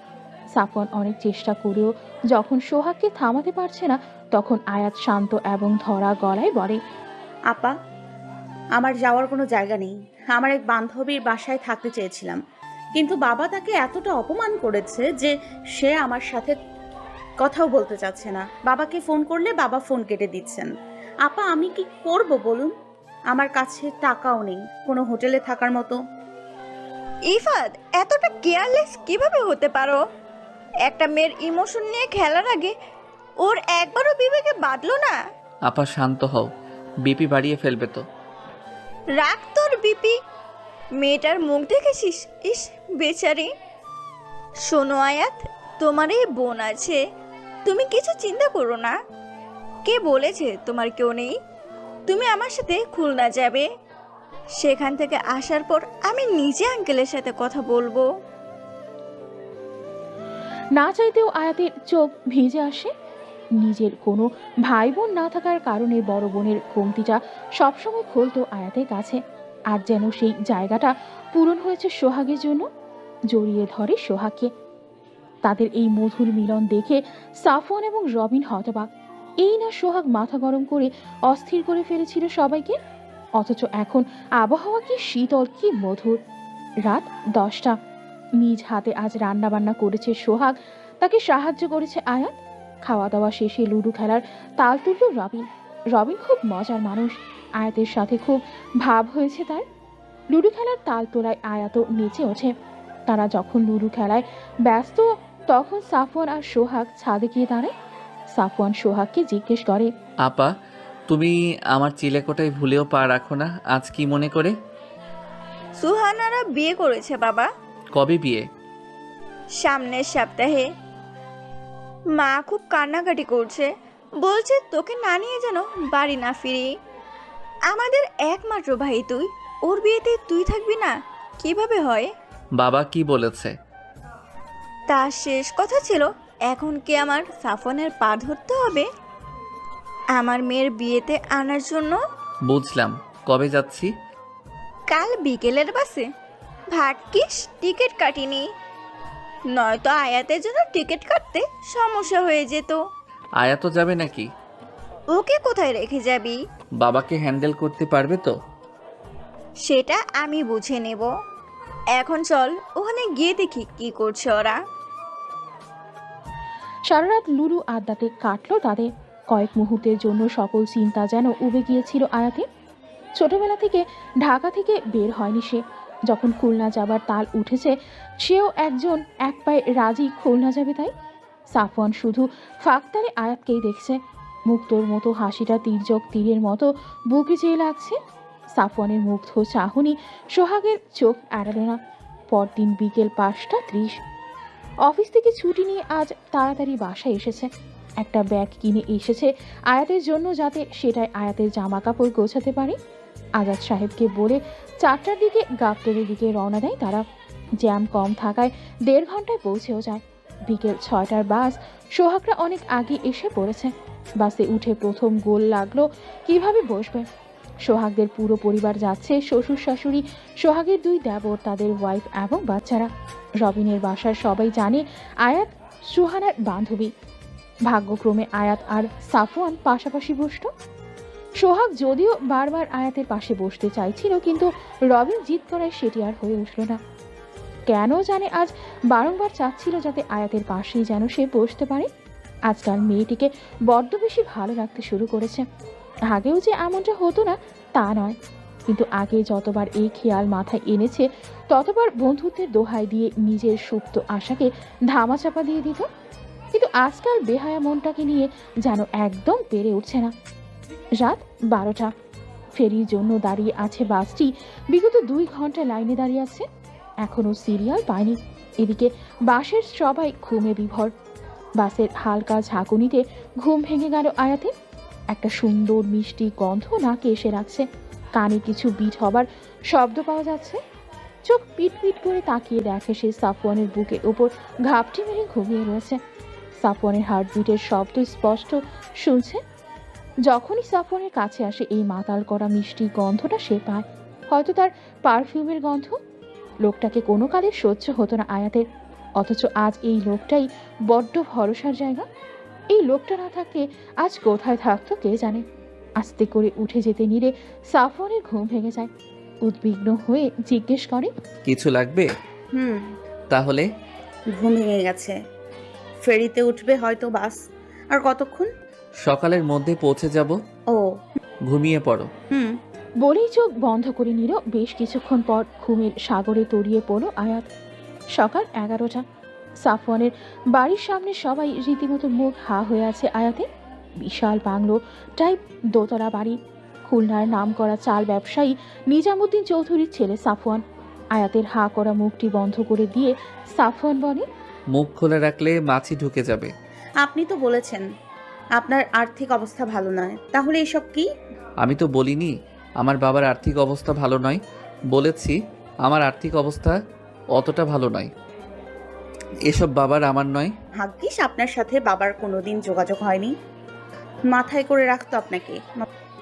তাই বুঝি, তাহলে শ্বশুর আব্বাকে বলে সত্যি সত্যি বিয়েটা সেরে নেই। বলেই টিপ্পনি কেটে ব্যাগ কাঁধে নিয়ে ভেতরের দিকে রওনা দিল সাফওয়ান। ভেতরে যেতে না যেতেই একটা মেয়ে দৌড়ে এসে সাফওয়ানকে জড়িয়ে ধরল। ঘটনার আকস্মিকতায় সবাই অবাক হয়ে গেল। মেয়েটি তখন সাফওয়ানকে ছেড়ে সামনে দাঁড়িয়ে বলে, ভেতরে যেতে না যেতে একটি মেয়ে দৌড়ে এসে সাফওয়ানকে জড়িয়ে ধরল। ঘটনার আকস্মিকতায় সবাই অবাক হয়ে গেল। মেয়েটি তখন সাফওয়ানকে ছেড়ে সামনে দাঁড়িয়ে বলে, তোমাকে কত মিস করেছি জানো, একটু যোগাযোগ করলে কি হতো। অন্না, তুই বড় হয়েছিস, এখন তুই আর বাচ্চা নেই, সবাই দেখতেছে। তো বিয়ে তো করলে তোমাকেই করব, তাই না? কে দেখছে তাতে আমার কিছুই যায় আসে না। তোর মতো মেয়েকে আমি বিয়ে করব কে বলেছে তোকে? মানে আমার মতো মেয়ে মানে? আমি না বাল্যবিবাহের পক্ষপাতী না। এখন ছাড় আমাকে, আর একবার ধারে কাছে আসবি তো দেখিস কি করি। বলেই অন্যার থেকে নিজেকে ছাড়িয়ে নেয় সাফওয়ান। মেয়েটা 1 নম্বরের চিপকো, সম্পর্কে তার ফুফাতো বোন। এখনো কলেজের গণ্ডি পার হয়নি, অথচ বিয়ের স্বপ্ন বুঝছে। অন্যার এমন সাফওয়ানের সাথে ঢলাঢলি আয়াতের বিরক্ত লাগছে। দাঁতে দাঁত চেপে সহ্য করছে। সুহানার সাথে সোহাগ আয়াতের পরিচয় করিয়ে দিল। সুহানাকে সব খুলে বলতেই এক লাফে বলে উঠল, সত্যি করে বলো তো আপু, তুমি সত্যি সত্যি দাদাকে পছন্দ করো? মানে? মানে দেখো, আমার দাদা ভাইটা ফুল একটা প্যাকেজ। ইনকাম কম কিন্তু মানুষটা ভালো, একটু রাগী কিন্তু ভালো শিল্পী, দেখতেও খারাপ না। তোমার সাথে কিন্তু খারাপ মানাবে না। আমি বলি কি, ইফাত ভাইকে ছেড়ে দাদা ভাইকে বিয়ে করে নিও। এই দুদিনে কি আমার ভাইটাকে একটুও ভালো লাগেনি? সাফওয়ান ভাই আর আমি অসম্ভব। আমার জীবনে ইফাত না থাকলেও উনি আর আমি সম্ভবই না। সারাটাক্ষণ ওনার সাথে আমার 36-এর আকড়া লেগে থাকে। জানো, একবার শখ করে বলেছিলাম আমার একটা ছবি এঁকে দিতে। সে বলে কিনা আমার ছবি ক্যানভাসে তোলার অযোগ্য। দূর, ওকে দিয়ে কিছু হবে না। আয়াতের এখানে বেশ লাগছে। সাফওয়ানের 51টি পরিবার, লোকে লোকে ভরপুর। সাফওয়ানের মা সেলিনা বেগম খুবই নরম কিসামের মহিলা। এত আদুরে মানুষও হয় তাকে না দেখতে মনেই হতো না। আসার পর থেকে আয়াতের যত্নে কোনো কমতি রাখেননি। সাফওয়ানের বাবার সাথে এখনো পরিচয় হয়নি। সাফওয়ানের দিদুন এখনো বেঁচে আছেন হোসনে আরা বেগম, প্রচণ্ড দাপটে মহিলা। সোহাগ আর তার স্বভাব পুরো এক। এছাড়া সাফওয়ানের 2 চাচা এবং 1 ফুপুও এখানেই থাকেন। সাফওয়ানের ফুপু নিপা বেগম বিধবা। অন্না খুব ছোট থাকতেই তার বাবা মারা যায়। তখন থেকে নিপা বেগম এবং অন্না এখানেই থাকেন। নিপা বেগম প্রচুর খিটখিটে স্বভাবের একজন, সারাক্ষণ সবার কিছু না কিছু ভুল ধরবেই সে। সাফওয়ানের চাচিরা একজন এক রকম। একজন সারাক্ষণ রান্নাঘরে দিন কাটায় তো আরেকজন ড্রেসিং টেবিলের সামনে। সাফওয়ানের অন্না বাদেও 4 জন কাজিনও রয়েছে, সব স্টুডেন্ট। মোটামুটি একটা বিশাল পরিবার। সবাই নিজাম সাহেবের কে জমের মতো ভয় পায়। 4 বছর আগে সাফওয়ানের গ্রাজুয়েশন যখন শেষের পথে, তখন নিজাম সাহেবের ইচ্ছা ছিল সাফওয়ান যাতে ব্যবসার হাল ধরে, কারণ বাড়ির সব ছেলেদের মধ্যে সাফওয়ানই বড়। কিন্তু সাফওয়ানের ইচ্ছে ছিল আর্টিস্ট হওয়া।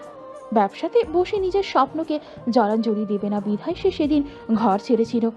সুহানা যখন সাফওয়ানের এই বাড়ি ছাড়ার গল্পটি বলছিল আয়াতকে, তখন আয়াতের নজর ছিল উঠানে বসে আড্ডারত সাফওয়ানের দিকে। লোকটার প্রতি সম্মান যেন আরও বেড়ে গেল আয়াতের। 2 দিন পর সন্ধ্যা 7টা। আজ সুহানার হলুদ। আয়াতের কাছে পরার মতো কিছু ছিল না বলে সোহাগের একটি কাঁচা হলুদ জামদানি শাড়ি তাকে পরিয়ে দেয় সোহাগ। ঘন কালো চুলগুলো খোপা করে তাতে বেলি ফুলের মালা পরিয়ে দেয়। হালকা সাজে আয়াতকে যেন সদ্য ফুটন্ত হলুদ গোলাপ লাগছিল। হলুদের অনুষ্ঠান শুরু হবে তাই সব মেয়েরা টেবিল সাজাতে ব্যস্ত হয়ে পড়ল। সেলিনা বেগমের হাতে যে অনেক কাজ, এখনো ফলের ডালা সামনে যায়নি।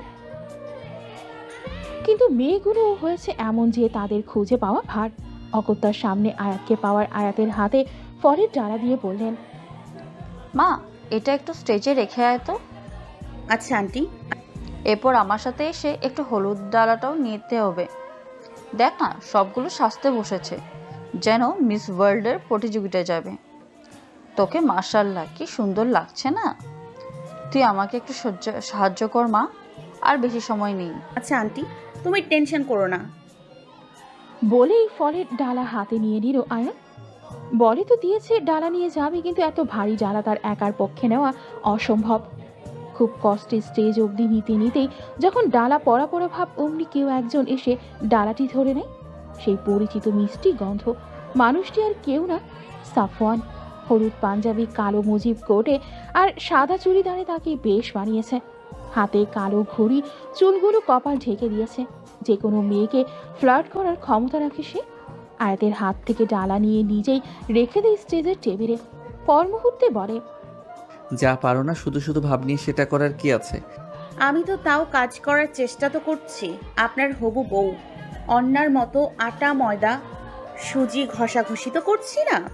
এই মুখে মুখে তর্ক করবা না। কোথায় হেল্প করেছি ধন্যবাদ দিবে তা নয়। বেশ করেছি। কিসের হেল্প বলুন তো? সারাক্ষণ ঠেস দিয়ে কথা বললে সেটাকে হেল্প বলে না। আর যাই বলুন, তুমি আস্ত একটা ঝগড়ুটে। এখন আমি তো ঝগড়ুটে হবই। আসলে কি বলুন তো, আপনার অন্না আছে না? এই কি অন্যান্য লাগিয়েছো? ও আমার ফুপাতো বোন। তাই বুঝি না একা। বলেই সেখান থেকে চলে যায় আয়াত। ইচ্ছে করে সাফওয়ানের সাথে বাঁধালো সে। আসার পর থেকে একবারও আয়াতের খোঁজ নেয়নি সে। ওপর থেকে যখন তার সাথে কথা বলতে গিয়েছে, আয়াত পেছনে লেগেই ছিল। আর সাফওয়ান তাকে প্রশ্রয় দিয়ে গেছে। যদি তার অন্যার প্রতি দরদি না থাকে, তবে কেন কিছু বলছে না মেয়েটিকে? মনে মনে হাজারো বকাছকা করেই যাচ্ছে সাফওয়ানকে। রান্নাঘর থেকে হলুদের ডালাটা নিয়ে না দেখে আপন মনে হাঁটতে হাঁটতে কখন যে নিপা বেগমের সাথে ধাক্কা লেগে যায় সেদিকে খেয়ালই নেই আয়াতে। এদিকে ধাক্কা খেয়ে তার হাতে থাকা হলুদের ডালা নিচে পড়ে যায়। সব হলুদ নিচে পড়ে একাকার হয়ে যায়, সাথে নিপা বেগমের শাড়িতেও খানিকটা হলুদ পড়ে। এমনিই নিপা বেগমের মেজাজ তিরিক্ষি থাকে, ওপরে ওনার শাড়ি নষ্ট হয়ে যাওয়ায় আরও মেজাজ বিগড়ে যায় তার। ফুসফুস করে বলে ওঠে, এই মেয়ে কানা নাকি? দেখে চলতে পারো না? সরি আন্টি, আমি সত্যিই দেখিনি। তোমার জন্য আমার শাড়ি তো নষ্ট হলোই, সাথে সব হলুদও নষ্ট হয়ে হয়ে একাকার অবস্থা। এই মেয়ে, তোমার জন্য এখন আমার ভাতিজির হলুদটা লন্ডফন্ড হয়ে যাবে। অলক্ষণে মেয়ে। আন্টি, আমি এখনই হলুদের ব্যবস্থা করতে বলছি। হ্যাঁ নিপা, সামান্য হলুদেই তো, আরও হলুদ আছে রান্নাঘরে। তুমি ড্রেস বদলে নাও, শুধু শুধু সিন বানিও না। হলুদ শুরু হবে। আয়াত, তুমি আমার সাথে এসো মা। কি বললেন ভাবি? সামান্য হলুদ? এই মেয়ের জন্য আমার এত সুন্দর শাড়িটা নষ্ট হয়ে গেল। তার বেলায় তুমি এই মেয়েটার দোষ দেখছো না? একটা বাহিরের মেয়ের সামনে আমাকে বলছো আমি সিন বানাচ্ছি। আন্টি, দোষ আমি করেছি, ক্ষমাও চাচ্ছি। তাহলে কেন অহেতুক আন্টিকে কথা শোনাচ্ছেন? মুখে মুখে তর্ক করে যাচ্ছ। এই শিক্ষা দিয়েছে তোমার বাবা মা? এই শিক্ষা দিয়েছে? বাবা মা তুলে কথা বলার পর আয়াত আর নিজেকে আটকে রাখতে পারলো না। যেই কিছু একটা বলতে যাবে অমনি পাশ থেকে সাফওয়ান বলে উঠল, ফুপি, আয়াতের মা বাবা তাকে শিক্ষা দিয়েছে বিধায় সে এতক্ষণ নিজের দোষ না থাকা সত্ত্বেও তোমার কাছে ক্ষমা চেয়ে গেছে। একে তো ওর হাতে হলুদের ডালা ছিল, তবু তুমি ওর সামনে দিয়ে হাঁটছিলে। ও যদি না দেখে থাকে, তুমিও কিন্তু ওকে দেখোনি, তাহলে ওর যদি দোষ থাকে তবে তোমারও আছে। আর আজ সোহানার হলুদ জেনেও তুমি সিন ক্রিয়েট করছো। মা এটা তোমাকে বলার পর তুমি উল্টো মাকে কথা শোনাচ্ছ, তাহলে বেশি দোষটা কার বলো? আজকাল বাহিরের মেয়ের জন্য আমাকে তোরা কথা শোনাচ্ছিস? বেশ, আমি থাকবই না এই হলুদে। বলেই নিপা বেগম যেতে লাগলো। নিজাম সাহেব সেখানে উপস্থিত হয়। নিজাম সাহেবকে সবাই জমের মতো ভয় পায়। ওনার এক হুঙ্কারই সব ঠান্ডা করার জন্য যথেষ্ট। ওনাকে দেখে সাফওয়ান আর কথা বাড়ায় না, কারণ সে জানে তার কোনো কথা তার বাবার পছন্দ নয়। তখন নিপা বেগম তার কাছে এসে সব বললে সে বলেন, নিজাম সাহেবকে সবাই জমের মতো ভয় পায়। ওনার এক হুঙ্কারই সব ঠান্ডা করার জন্য যথেষ্ট। ওনাকে দেখে সাফওয়ান আর কথা বাড়ায় না, কারণ সে জানে তার কোনো কথা তার বাবার পছন্দ নয়। তখন নিপা বেগম তার কাছে এসে সব বললে সে বলেন, তোমার বয়স তো কম হয়নি নিপা, যাও শাড়ি বদলে আসো। আর সেলিনা, তোমার সময় জ্ঞান সে কমে গেছে, সেটা আমার জানা ছিল না। 8টা বাজতে 15 মিনিট বাকি, 15 মিনিটে অনুষ্ঠান শুরু হওয়া চাই আমার। ভাইজান আপনি? যা বলার হলুদের অনুষ্ঠানের পর শুনবো। নিজাম সাহেবের হুঙ্কার যেন ঔষধের মতো কাজ করেছে। নিপা বেগম ফোঁস করতে করতে ভেতরে চলে গেলেন। নিজাম সাহেবের চেহারাটাই পুরনো দিনের দারোগাটাই। উনি আয়াতকে যখন দাঁড়াতে বলে এগিয়ে গিয়ে তার সামনে দাঁড়ালেন, আয়াত ভয়ে ঢোক গিলা শুরু হলো। আয়াতের ভয় সাফওয়ানের চোখ এড়ালো না। যে বাবার সাথে বিগত 4 বছর কথা বলেনি, আজ আয়াতের জন্য বাবার পুনরায় আয়াতের সামনে দাঁড়ালো। সে ধীর কণ্ঠে বলল, আব্বা, ওর দোষ নেই, ইচ্ছে করে ফুপির গায়ে হলুদ ফেলেনি। তোমার থেকে আমার বয়স এবং অভিজ্ঞতা 30 বছর বেশি, তাই তোমার কাছে শুনতে হবে নাকি ভুল ঠিক কোনটা। আর আমি ওর সাথে কথা বলতে চাচ্ছি, তোমার সাথে না। কিন্তু ইটস ওকে সাফওয়ান ভাই। জি আঙ্কেল বলুন। তুমি কি সোহানার বান্ধবী? জি কেন? কিভাবে বন্ধুত্ব ওর সাথে? কলেজের মাধ্যমে ওর সাথে এক কলেজে অনার্স করেছি। তাহলে তুমি আমার মেয়ের মতো। এখন যা ঘটেছে এটা এই বাড়ির হর হামেশার কাহিনী। নিপার কথায় কিছু মনে করো না, ওর মেজাজটা একটু খিটখিটে। এমনি মানুষ ভালো, তোমার সাথে আমার পরিচয় হয়নি। তোমার নাম জানে কি? আয়াত। বাহ, সুন্দর। বাবা কি করেন? বাবা রিটায়ার্ড মেজর জেনারেল। আর্মি নাকি? আমারও বেশ কিছু বন্ধু আছে আর্মিতে, তারাও রিটায়ার্ড করেছেন। কাল বিয়েতে আসবেন। যাক, তোমার কোনো সমস্যা হলে সেলিনাকে জানিও। আর নিপার কথায় কিছু মনে করো না। জি আঙ্কেল, আপনি টেনশন করবেন না। নিজাম সাহেব কথা বলে চলে যাবার পর যেন সাফওয়ান আর আয়াত হাঁপ ছেড়ে বাসত। ভেবেছিল নিজাম সাহেবের হাতে এই বুঝি ধরা খেল। নিজাম সাহেব এত ভালো ব্যবহার করবেন এটা যেন কল্পনার বাহিরে। সাফওয়ান যেই না আয়াতকে কিছু বলতে যাবে, অমনি ভেঙচি কেটে হাঁটা দিল সে। যা বাবা, আমি কি করলাম? হতবাক দৃষ্টিতে আয়াতের যাওয়ার পথে তাকিয়ে থাকলো সাফওয়ান। এই মেয়ের কখন কিসের মুড হয় সেটা হয়তো সে নিজেও জানে না। রাত 3টা। অনুষ্ঠান শেষ হতে হতে রাত 12টার ওপর বেজে গিয়েছিল। তারপর সব গোছাতে গোছাতে 1টা বেজে গেছে। তাই সে যেখানে জায়গা পেয়েছে ঘুমিয়ে পড়েছে। খুব ক্লান্ত লাগছে আয়াতের, মেজাজটাও ভীষণ খারাপ।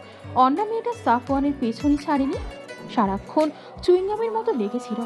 সাফওয়ানেরও দোষ ছিল, এত সাজের ঘটার কি ছিল? ধুর, এখন ঘুমানো দরকার, কিন্তু প্রশ্ন হচ্ছে ঘুমাবে কোথায়? সোহাগ আপু বলল সুহানার রুমে যেতে, কিন্তু সুহানার রুমে শ্বাস ফেলবার জায়গাটুকু নেই এখন। আচ্ছা, ছাদে গেলে তো মন্দ হয় না। ধীর পায়ে বালিশ হাতে রওনা দিল আয়াত। গন্তব্য ছাদ। সাফওয়ানদের ছাদটি বেশ বড়, মাজা অব্দি রেলিং, একপাশে ফুলের টবের শাড়ি, গোলাপের গন্ধে মম করছে ছাদটি। অন্য পাশে বিশাল দোলনা। দোলনায় বালিশটা রেখে রেলিংয়ের দিকে চলে যায় সে। বুক ভরে নিঃশ্বাস নিতে ইচ্ছে হচ্ছে তার। গাড়ি ঘোড়ার কৃত্রিম শহরে পাওয়া গেলেও এই মুক্ত বাতাসটা পাওয়া যায় না। নীরবতার আকাশটা আজ জ্যোৎস্নায় আলোকিত। তুমি এখানে কি করছো? হুট করে কারোর কথা শুনে আটকে উঠল আয়াত। বাড়ির প্রতিটা জীব ঘুমন্ত। এই মাঝরাতে কারোর ছাদে আসার কথা না। পেছন ফিরে যেন বুঝে ঢেউ খেলে গেল আয়াতের। চাঁদের আলোতে তুলি হাতে পুরুষটিকে ঠিক যেন গ্রিক দেবতা জিউসের ন্যায় লাগছে। এত সুন্দর পুরুষ হয় বুঝি? সাদা পাঞ্জাবি, তাতে রঙে লেগে আছে। চুলগুলো বাতাসের উন্মাদনায় দোল খাচ্ছে। সামনে দাঁড়ানো পুরুষটি যে তার কেউ নয়, সে যে সাফওয়ান। লোকটার প্রতিটি কাজ আজকাল উন্মাদনার পরশ দিচ্ছে আয়াতকে। আয়াতকে হাবলার মতো হা করে তাকিয়ে থাকতে দেখে খানিকটা অস্বস্তির মাঝে পড়ে যায় সাফওয়ান। তুড়ি দিয়ে তাকে পুনরায় জিজ্ঞেস করে, এত রাতে এখানে কি করছো? হ্যাঁ। কি হ্যাঁ? ঘুমাওনি কেন? ও, এবার কাছে যেয়ে ঝাঁকিয়ে জিজ্ঞেস করে, এই মেয়ে নেশা করছো নাকি? হ্যাঁ। ও কি হয়েছে? এভাবে কি দেখে যাচ্ছ? আপনাকে দেখছি। মুখ ফসকে বলে নিয়ে জিভ কেটে বসে। তারপর সামনে নিয়ে বলে, না মানে আপনাদের ছাদ দেখছি। এত রাতে? তো কি করব, আপনার বউ অন্না বারবার গায়ে পা তুলে আমার ঘুম ভেঙে দিয়েছে, তাই ছাদে এসেছি। আপনি কি করছেন শুনি? আমার রুমের সব মামারা ঘুমাচ্ছে, তাই ছাদে এসেছি কাজ করতে। ছবি আঁকছিলেন বুঝি? না, তুলি হাতে মাটি খুঁড়ছিলাম। এভাবে বলেন কেন? সোজা প্রশ্নে সোজা উত্তর দিলে কি হয় আপনার? সকালে উঠে যদি তোমাকে আর আমাকে একসাথে এখানে দেখে, বুঝতেছো কি হবে? আমি ভোরে চলে যাব। আহারে, কি ভরে ওঠা মানুষ আমার। তাহলে আপনি চলে যাবেন। কি বুদ্ধি! I know. আচ্ছা, কি আঁকছিলেন? দেখানো যাবে না, সিক্রেট। ও সাফওয়ান ভাই, দেখান না। উফ, জিদ করো না, এখনো কমপ্লিট হয়নি। কমপ্লিট হলে তোমাকে প্রথম দেখাবো। সত্যি তো? প্রমিস? প্রমিস। বলে আয়াতকে কোনো মতে সামাল দিল সাফওয়ান। আয়াত আর জিদ না করে যে দোলনায় গিয়ে বসল। পেন্টিংটা ডালা দিয়ে ধাত ধুয়ে আয়াতের পাশে গিয়ে বসে সে। সাফওয়ান ভাই, ভালোবাসায় বিশ্বাস ভাঙার কষ্টটা খুব দুঃসহনীয়। আচ্ছা, আপনি কোনোদিন কাউকে ভালোবাসেননি? উদাস চিত্তে শান্ত গলায় প্রশ্ন ছুড়ে দেয় আয়াত। হঠাৎ আজ এই প্রশ্ন? এমনি শুনেছি কষ্ট না পেলে শিল্পী হওয়া যায় না। কথাটার যথার্থতা পরীক্ষার বৃথা চেষ্টা বলতে পারেন। আমি ভালো শিল্পী নই, এবার বুঝে নাও। আমি বাড়ি ফিরে যাব সাফওয়ান ভাই। হঠাৎ? ইফাত কথা রাখেনি, তাই বলে দেউলিয়ার ঘোড়ার মানে হয় না। বাবা মারবেন, বকবেন, মেনে নিব। বাবা হয়তো এখন রেগে আছেন, হয়তো থাকবেন, কিন্তু দোষ তো আমার, তাই না? আমি যদি নিজের দোষ মেনে ক্ষমা চেয়ে নিই, আমার মনে হয় উনি ক্ষমা করে দেবেন। যাক, ঘটে সুবুদ্ধির উদয় হয়েছে। বেশ, আর তো 3 দিন, এরপর তোমাকে বাসায় দিয়ে আসবো তাহলে। Thank you. আপনার কাছে সারা জীবন কৃতজ্ঞ থাকবো। এই 6 দিন আমার জীবনের শ্রেষ্ঠ 6 দিন। এই 6টা দিন না, এই 6টা দিন না থাকলে আপনাকে হয়তো সারা জীবন অসহ্যের কাতারি রাখতাম। তাই বুঝি? আমাকে এত অসহ্য লাগতো তোমার? তাই নয় কি? আপনি বলেন, এই 4 বছর আপনার সাথে আমার পরিচয় একবার ভালো ব্যবহার করেছেন? অন্যার সাথে এর চেয়ে মিষ্টি করে কথা বলেন আপনি? হিংসা হচ্ছে বুঝি? বয়ে গেছে। খুনসুটিতে কখন যে সকাল হয়ে গেছে টের পায়নি তারা। ভোরের প্রথম কিরণে মুগ্ধ নয়নে আয়াতের দিকে তাকিয়ে আছে সাফওয়ান। এতটা স্নিগ্ধ মেয়েটাকে সারা জীবন নিজের কাছে রেখে দিতে ইচ্ছে করছে। আয়াত উঠে নিজের দিকে চলে যাওয়ার সময় পিছু ডাকে সাফওয়ান। শান্ত স্বরে জিজ্ঞেস করে, তুমি কি এখনো ইফাদের জন্য অপেক্ষায় আছো? জানি না, আজকাল তার আনাগোনা আমার হৃদয়ে বন্ধ হয়ে গেছে। তাকে নিয়ে কোনো স্বপ্ন বুনে না ভাবনারা। হয়তো অপেক্ষার প্রহর আর গুনতে চায় না বেহায়া মনটা। যদি কেউ নতুন করে বন্ধ হৃদয় দরজায় করে নাড়ে তবে? এবার অন্ধ হয়ে দরজা খুলবো না, কাঠখড় পোড়াতে হবে কিন্তু। তাহলে কড়া নাড়ার সুযোগ দিচ্ছ? বাবার হৃদয়ের দরজায় কড়াটা আগে নাড়তে হবে। বাবা দরজা খুলে আমন্ত্রণ জানালে আমার কোনো সে নেই। যা যা, একটু বন্ধুরা চান্স নিত, তাও হবে না? থাকেন, আমি যাই। বলেই রুমের দিকে হাঁটা দিল আয়াত। আর তার যাওয়ার পানে এক দৃষ্টিতে তাকিয়ে আছে সাফওয়ান। 2 দিন পর আজ সোহানার বিয়ে। কমিউনিটি সেন্টারে বিয়েটা হবে। সাফওয়ানের অন্যান্য কাজিনদের সাথে আয়াত লাইনে দাঁড়িয়েছে বরের ঘের ধরতে। নিজাম সাহেব প্রচুর নামি দামি লোকদের একজন, বিধায় আত্মীয়ের এবং গেস্টের অভাব নেই। সবাইকে গোলাপ জলের ছিটা দিয়ে বরণ করছে আয়াতরা। হুট করে একজন গেস্টের দিকে গোলাপ জল ছিটাতেই হাত আটকে গেল তার। গেস্টিও আয়াতকে নিপুণ সূক্ষ্ম দৃষ্টিতে পর্যবেক্ষণ করে যাচ্ছে। আয়াতের চোখে পানি ছলছল করছে। এভাবে তার সাথে দেখা হবে এ যেন মানতে পারেনি সে। মনের অজান্তেই মুখ ফসকে বেরিয়ে গেল আয়াতের। বাবা, বাবা, মনের অজান্তেই মুখ ফসকে বেরিয়ে গেল আয়াতের। তুমি এখানে? রামিম সাহেব কড়া নজরে তার দিকে তাকিয়ে রয়েছে। তার চোখে কৌতূহলের ছাপ ফুটে উঠেছে। এত মেহমানের মাঝে নিজের রাগও প্রকাশ করতে পারছেন না। শারমিন বেগম দৌড়ে এসে মেয়েকে জড়িয়ে ধরেন। 1 সপ্তাহ মেয়েকে না দেখে অস্থির মনটা আজ শান্ত করছেন। আয়াত মাকে কাছে পেয়ে পাগলের মতো কাছে। মা মেয়ের এমন মিলন সবার চোখ এড়ল না। সাফওয়ানদের পরিবারের লোকেরা কৌতূহলী দৃষ্টিতে তাকিয়ে আছে, কিন্তু অনুষ্ঠান বিধায় কোনো প্রশ্ন করার সুযোগ পাচ্ছেন না। রামিম সাহেব উত্তেজিত হয়ে জিজ্ঞেস করেন, তুমি এখানে কি করছো? আমি তো ভেবেছিলাম তুমি ওই লাফাঙ্গার সাথে পালিয়ে আমার মুখে চুনকালি মেখে দিয়ে বিয়ে ঠিকই করে ফেলছো, কিন্তু এখানে তোমাকে দেখবো আশা করিনি। তা তোমার ওই গুণধর বয়ফ্রেন্ড কামনা হাজবেন্ড? আয়াতের মুখে যেন তালা পড়ে গেল। কি বলবে বুঝেই পাচ্ছিল না। অমনি পেছন থেকে সাফওয়ান আয়াতের নাম ধরে ডেকে ওঠে।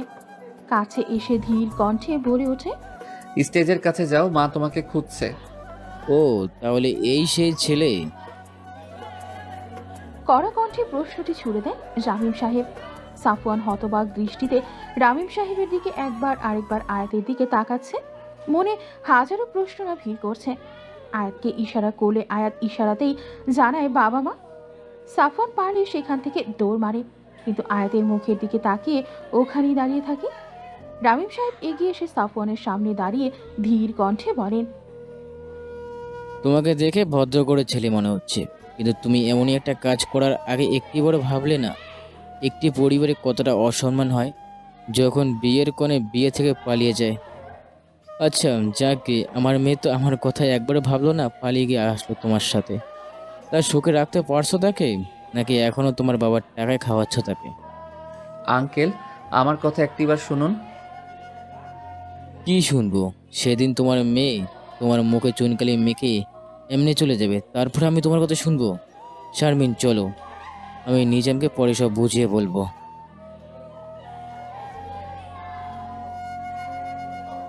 রামিম সাহেবের চোখ ছলছল করছে।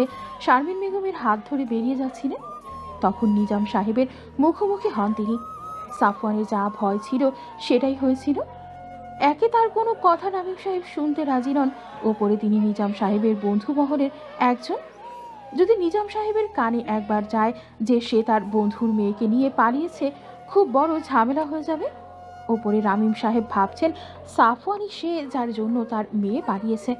কপালে ঘাম জমতে শুরু হয়েছে তার। এখন কি করবে তার জানা নেই। আয়াতের দিকে তাকালে দেখতে পায় তার চোখে অশ্রুরা ভিড় করেছে।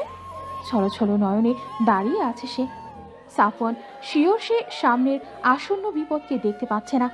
একটা বড় নিঃশ্বাস ফেলে আয়াতের হাত নিজের হাতের মুঠোতে নিল সে। যা হয়ে যাক, এই মেয়েটাকে আর কষ্ট পেতে দিবে না সে। রাত 12টা। বসার রুমে মুখ শক্ত করে বসে আছেন নিজাম সাহেব। অন্য সোফায় রামিম সাহেব এবং শারমিন বেগম বসা। সেলিনা বেগম একেই মেয়েকে বিদায় দিয়ে দুঃখের ভেতরে আছেন। এক কোনায় সাফওয়ান আয়াতের হাত নিজ হাতে মুঠো করে দাঁড়িয়ে আছে। রামিম সাহেব যখন নিজাম সাহেবকে সব খুলে বলেন, তখন অনুষ্ঠানের খাতিরে ওই মুহূর্তে তিনি মৌনতা বজায় রাখেন। আর রামিম সাহেবের কাছে অনুরোধ করেন যাতে তিনি আজ রাত এখানেই থাকেন। ব্যাপারটার খোলাসা না হওয়া অবধি রামিম সাহেবের যাওয়াটা ঠিক দেখাবে না। আয়াতের মাঝে রামিম সাহেব এবং শারমিন বেগমের সাথে হাজারো বার কথা বলার চেষ্টা করে, কিন্তু ফলাফল শূন্য। নিজাম সাহেব এবার একটু নড়ে চড়ে বসে সাফওয়ানকে জিজ্ঞেস করে, তুমি কি এই মেয়েকে পার্লার থেকে নিয়ে পালিয়েছিলে? জি বাবা। তোমরা কি বিয়ে করেছো? বাবা, আগে আমাদের পুরো কথাটা শুনেন। বিয়ে করেছো কি না? না। অথচ একসাথেই থাকতে। জি। ছি, এই শিক্ষা আমি তোমাকে দিয়েছি। ঢাকায় যে এই উন্নতি হয়েছে তোমার।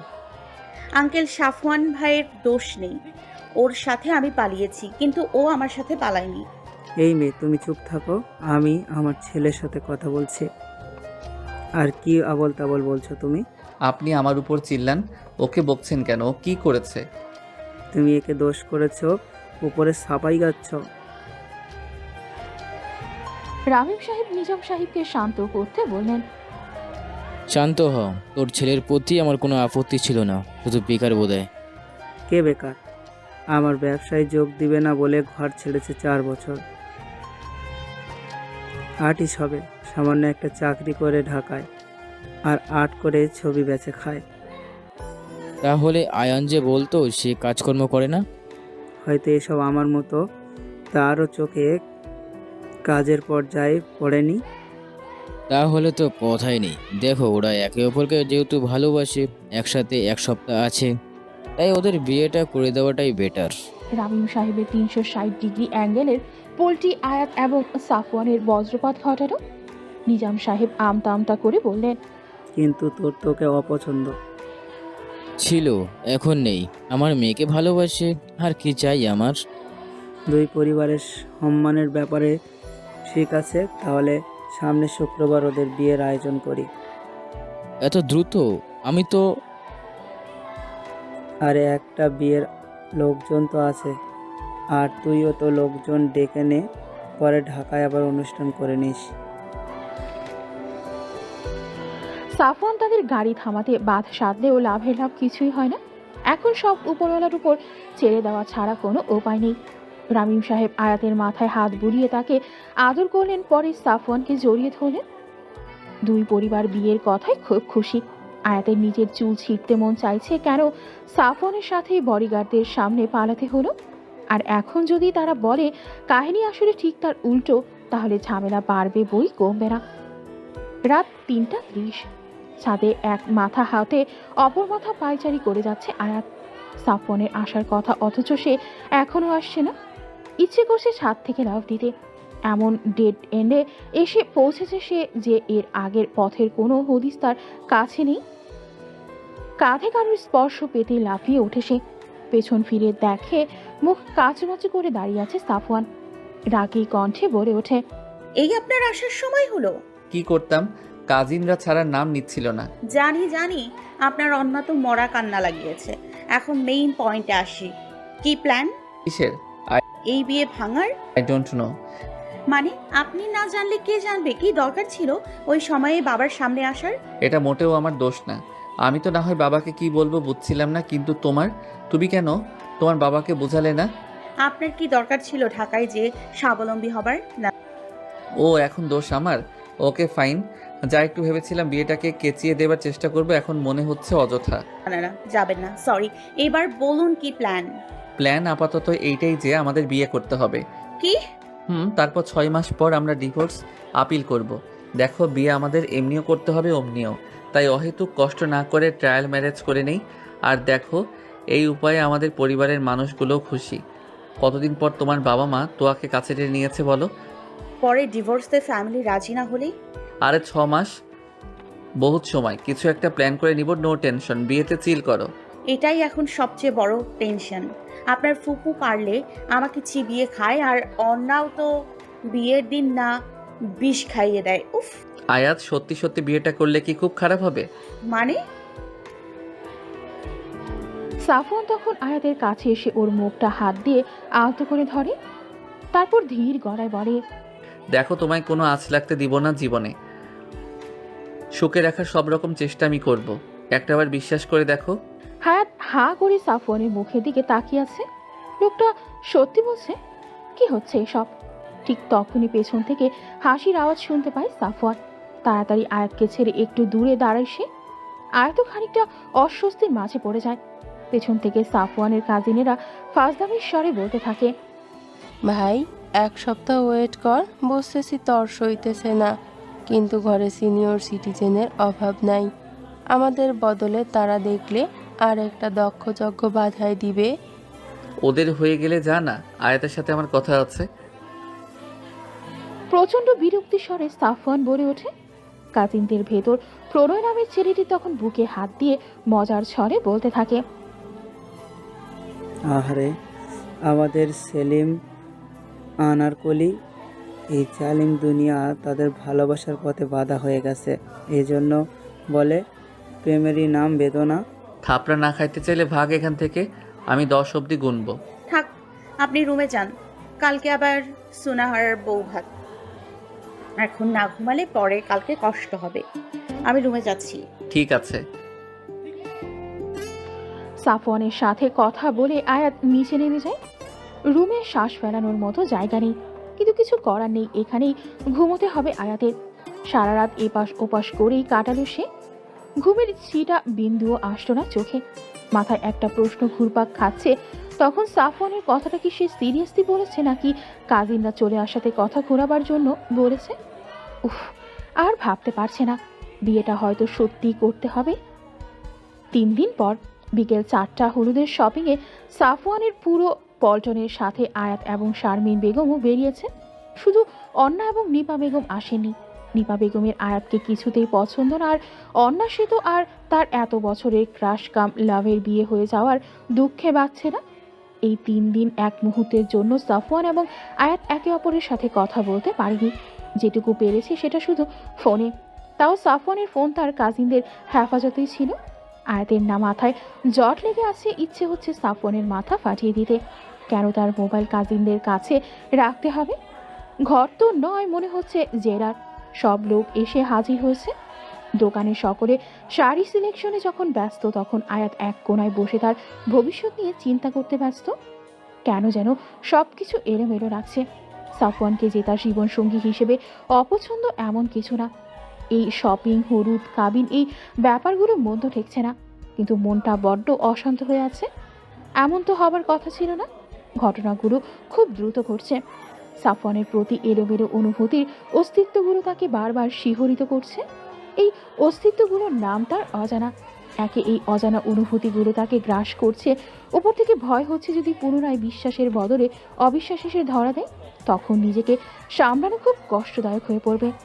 কাঁধে কারো স্পর্শ পেলে মাথা তুলে তাকায় সে। সাফওয়ান তার সামনে কৌতূহলী দৃষ্টি নিয়ে দাঁড়িয়ে রয়েছে। আয়াতের ছলছল নয়ন সাফওয়ানের বুকে চিমচিমে ব্যথার সৃষ্টি করছে। কেন যেন এই মেয়ের কান্না সাফওয়ানের মাঝে অসহায়ত্বের অনুভূতি জাগায়। কিছুতেই নিজেকে ঠিক রাখতে পারে না। তখন কিছু বলতে যাবে তার আগেই সেলিনা বেগম আয়াতকে ডেকে ওঠে। শাড়ির সিলেকশনের জন্য তার মতামত যে দরকার। বেশ কিছু শাড়ি একের পর এক তার উপর ট্রায়াল করিয়ে শেষমেশ একটা কাঁচা হলুদ শাড়ি সিলেক্ট করা হয় হলুদের জন্য। এবার বিয়ের শাড়ি পালা। ভারী ভারী কাতান, বেনারসি একত্র করা হয়েছে। আয়াতের ধৈর্যের বাঁধ ভাঙতে লেগেছে। এমনি ভারী কিছু তার ভালো লাগে না, ওপর থেকে এখানে আরদ লাগিয়েছে জমকালো শাড়ি। তখন একে হাতে সিম্পল লাল টকটকে শাড়ির ওপর মিহি কাজের একটি শাড়ি এগিয়ে দিল। শাড়িটি দেখে সেলিনা বেগমের প্রথম বাক্য, এটা তো অনেক সিম্পল রে সাফু, তোর এটা ভালো লেগেছে? আমার বউ তো সিম্পলের মধ্যেই গর্জিয়াস। আর ওজন দেখছো, তুলোর সাইজের একরত্তি মেয়ে এই ভারী শাড়ির নিচে ভেটকে পড়ে থাকবে। আমার তখন বউ শাড়িতে খোঁজা লাগবে। এটাই ঠিক আছে। আয়াত, এটা পরে আসো তো। মনে মনে বেশ শান্তি লাগছে আয়াতের। শাড়িটি আয়াতেরও বেশ ভালো লেগেছিল, কিন্তু মুরব্বীদের সামনে হবু বউ পক পক করবে, ঠিক মানাবে না। আয়াত যখন শাড়িটি পরে সামনে আসে, মুখ যেন হা হয়ে যায় সবার। উজ্জ্বল লাল রঙে মেয়েটিকে অপ্সরার চেয়ে কম লাগছে না। গায়ের রঙের সাথে রংটি মিশে আছে। এত সাধারণ শাড়িও যে কাউকে এতটা সুন্দরী করে তুলতে পারে, তা আয়াতকে না দেখলে বোঝার উপায় ছিল না। সাফওয়ানের চোখ আয়াতের মধ্যে আটকে গেছে। শাড়িটাকে আয়াতকে মানাবে এটা তার কল্পনায় ছিল, কিন্তু এতটা অপরূপ লাগবে এটা কল্পনার বাহিরে ছিল। যেটা ফুটন্ত লাল গোলাপ তার সামনে দাঁড়ানো। সবার মিটিমিটি হাসি আর খোঁচার জন্য তাড়াতাড়ি চোখ সরিয়ে নিল সে। এখনো হার্টবিট বেড়েই রয়েছে তার। সাফওয়ানের চোখে আয়াতের প্রতি অনুভূতিগুলো একজন মানুষের সূক্ষ্ম চোখ এড়ানো না। রাত 10টা, খাবারের পরে ছাদের কোণায় দাঁড়িয়ে আছে সাফওয়ান। পরিস্থিতির শিকার হয়ে বিয়ে তো করছে, কিন্তু ইফাদ নামক বাধাটা এখনো রয়ে গেছে। ইফাদের ফোন অফ, যোগাযোগের উপায় পাচ্ছে না। বন্ধুদের জানিয়ে দিয়েছে যাতে ইফাদের খোঁজ পেলে তাকে জানানো হয়। এত দ্রুত এত কিছু হচ্ছে, আয়াতের ওপর কতটা মানসিক চাপ পড়েছে সেটা সাফওয়ানের অজানা নয়। ছাদের কোণায় দাঁড়িয়ে হাজারো প্রশ্নের উত্তর খুঁজতে ব্যস্ত, তখন পেছনে কারোর উপস্থিতি অনুভব করে সে। পেছন ফিরতেই দেখে রবিন দাঁড়িয়ে রয়েছে তার সামনে। মুচকি হেসে প্রশ্ন করল, কিছু বলবেন দুলা ভাই? পরশু তো শালা মশাইয়ের হলো 3 দিন বাদে বিয়ে, আয়ানকে বলছো কতটা ভালোবাসে? ভালোবাসা মানে কি যে যা তা বলছেন দুলা ভাই, এটা পরিস্থিতির টানাপোড়েনের কারণে করতে বাধ্য হচ্ছে। আসলে কি তাই শালা মশাই?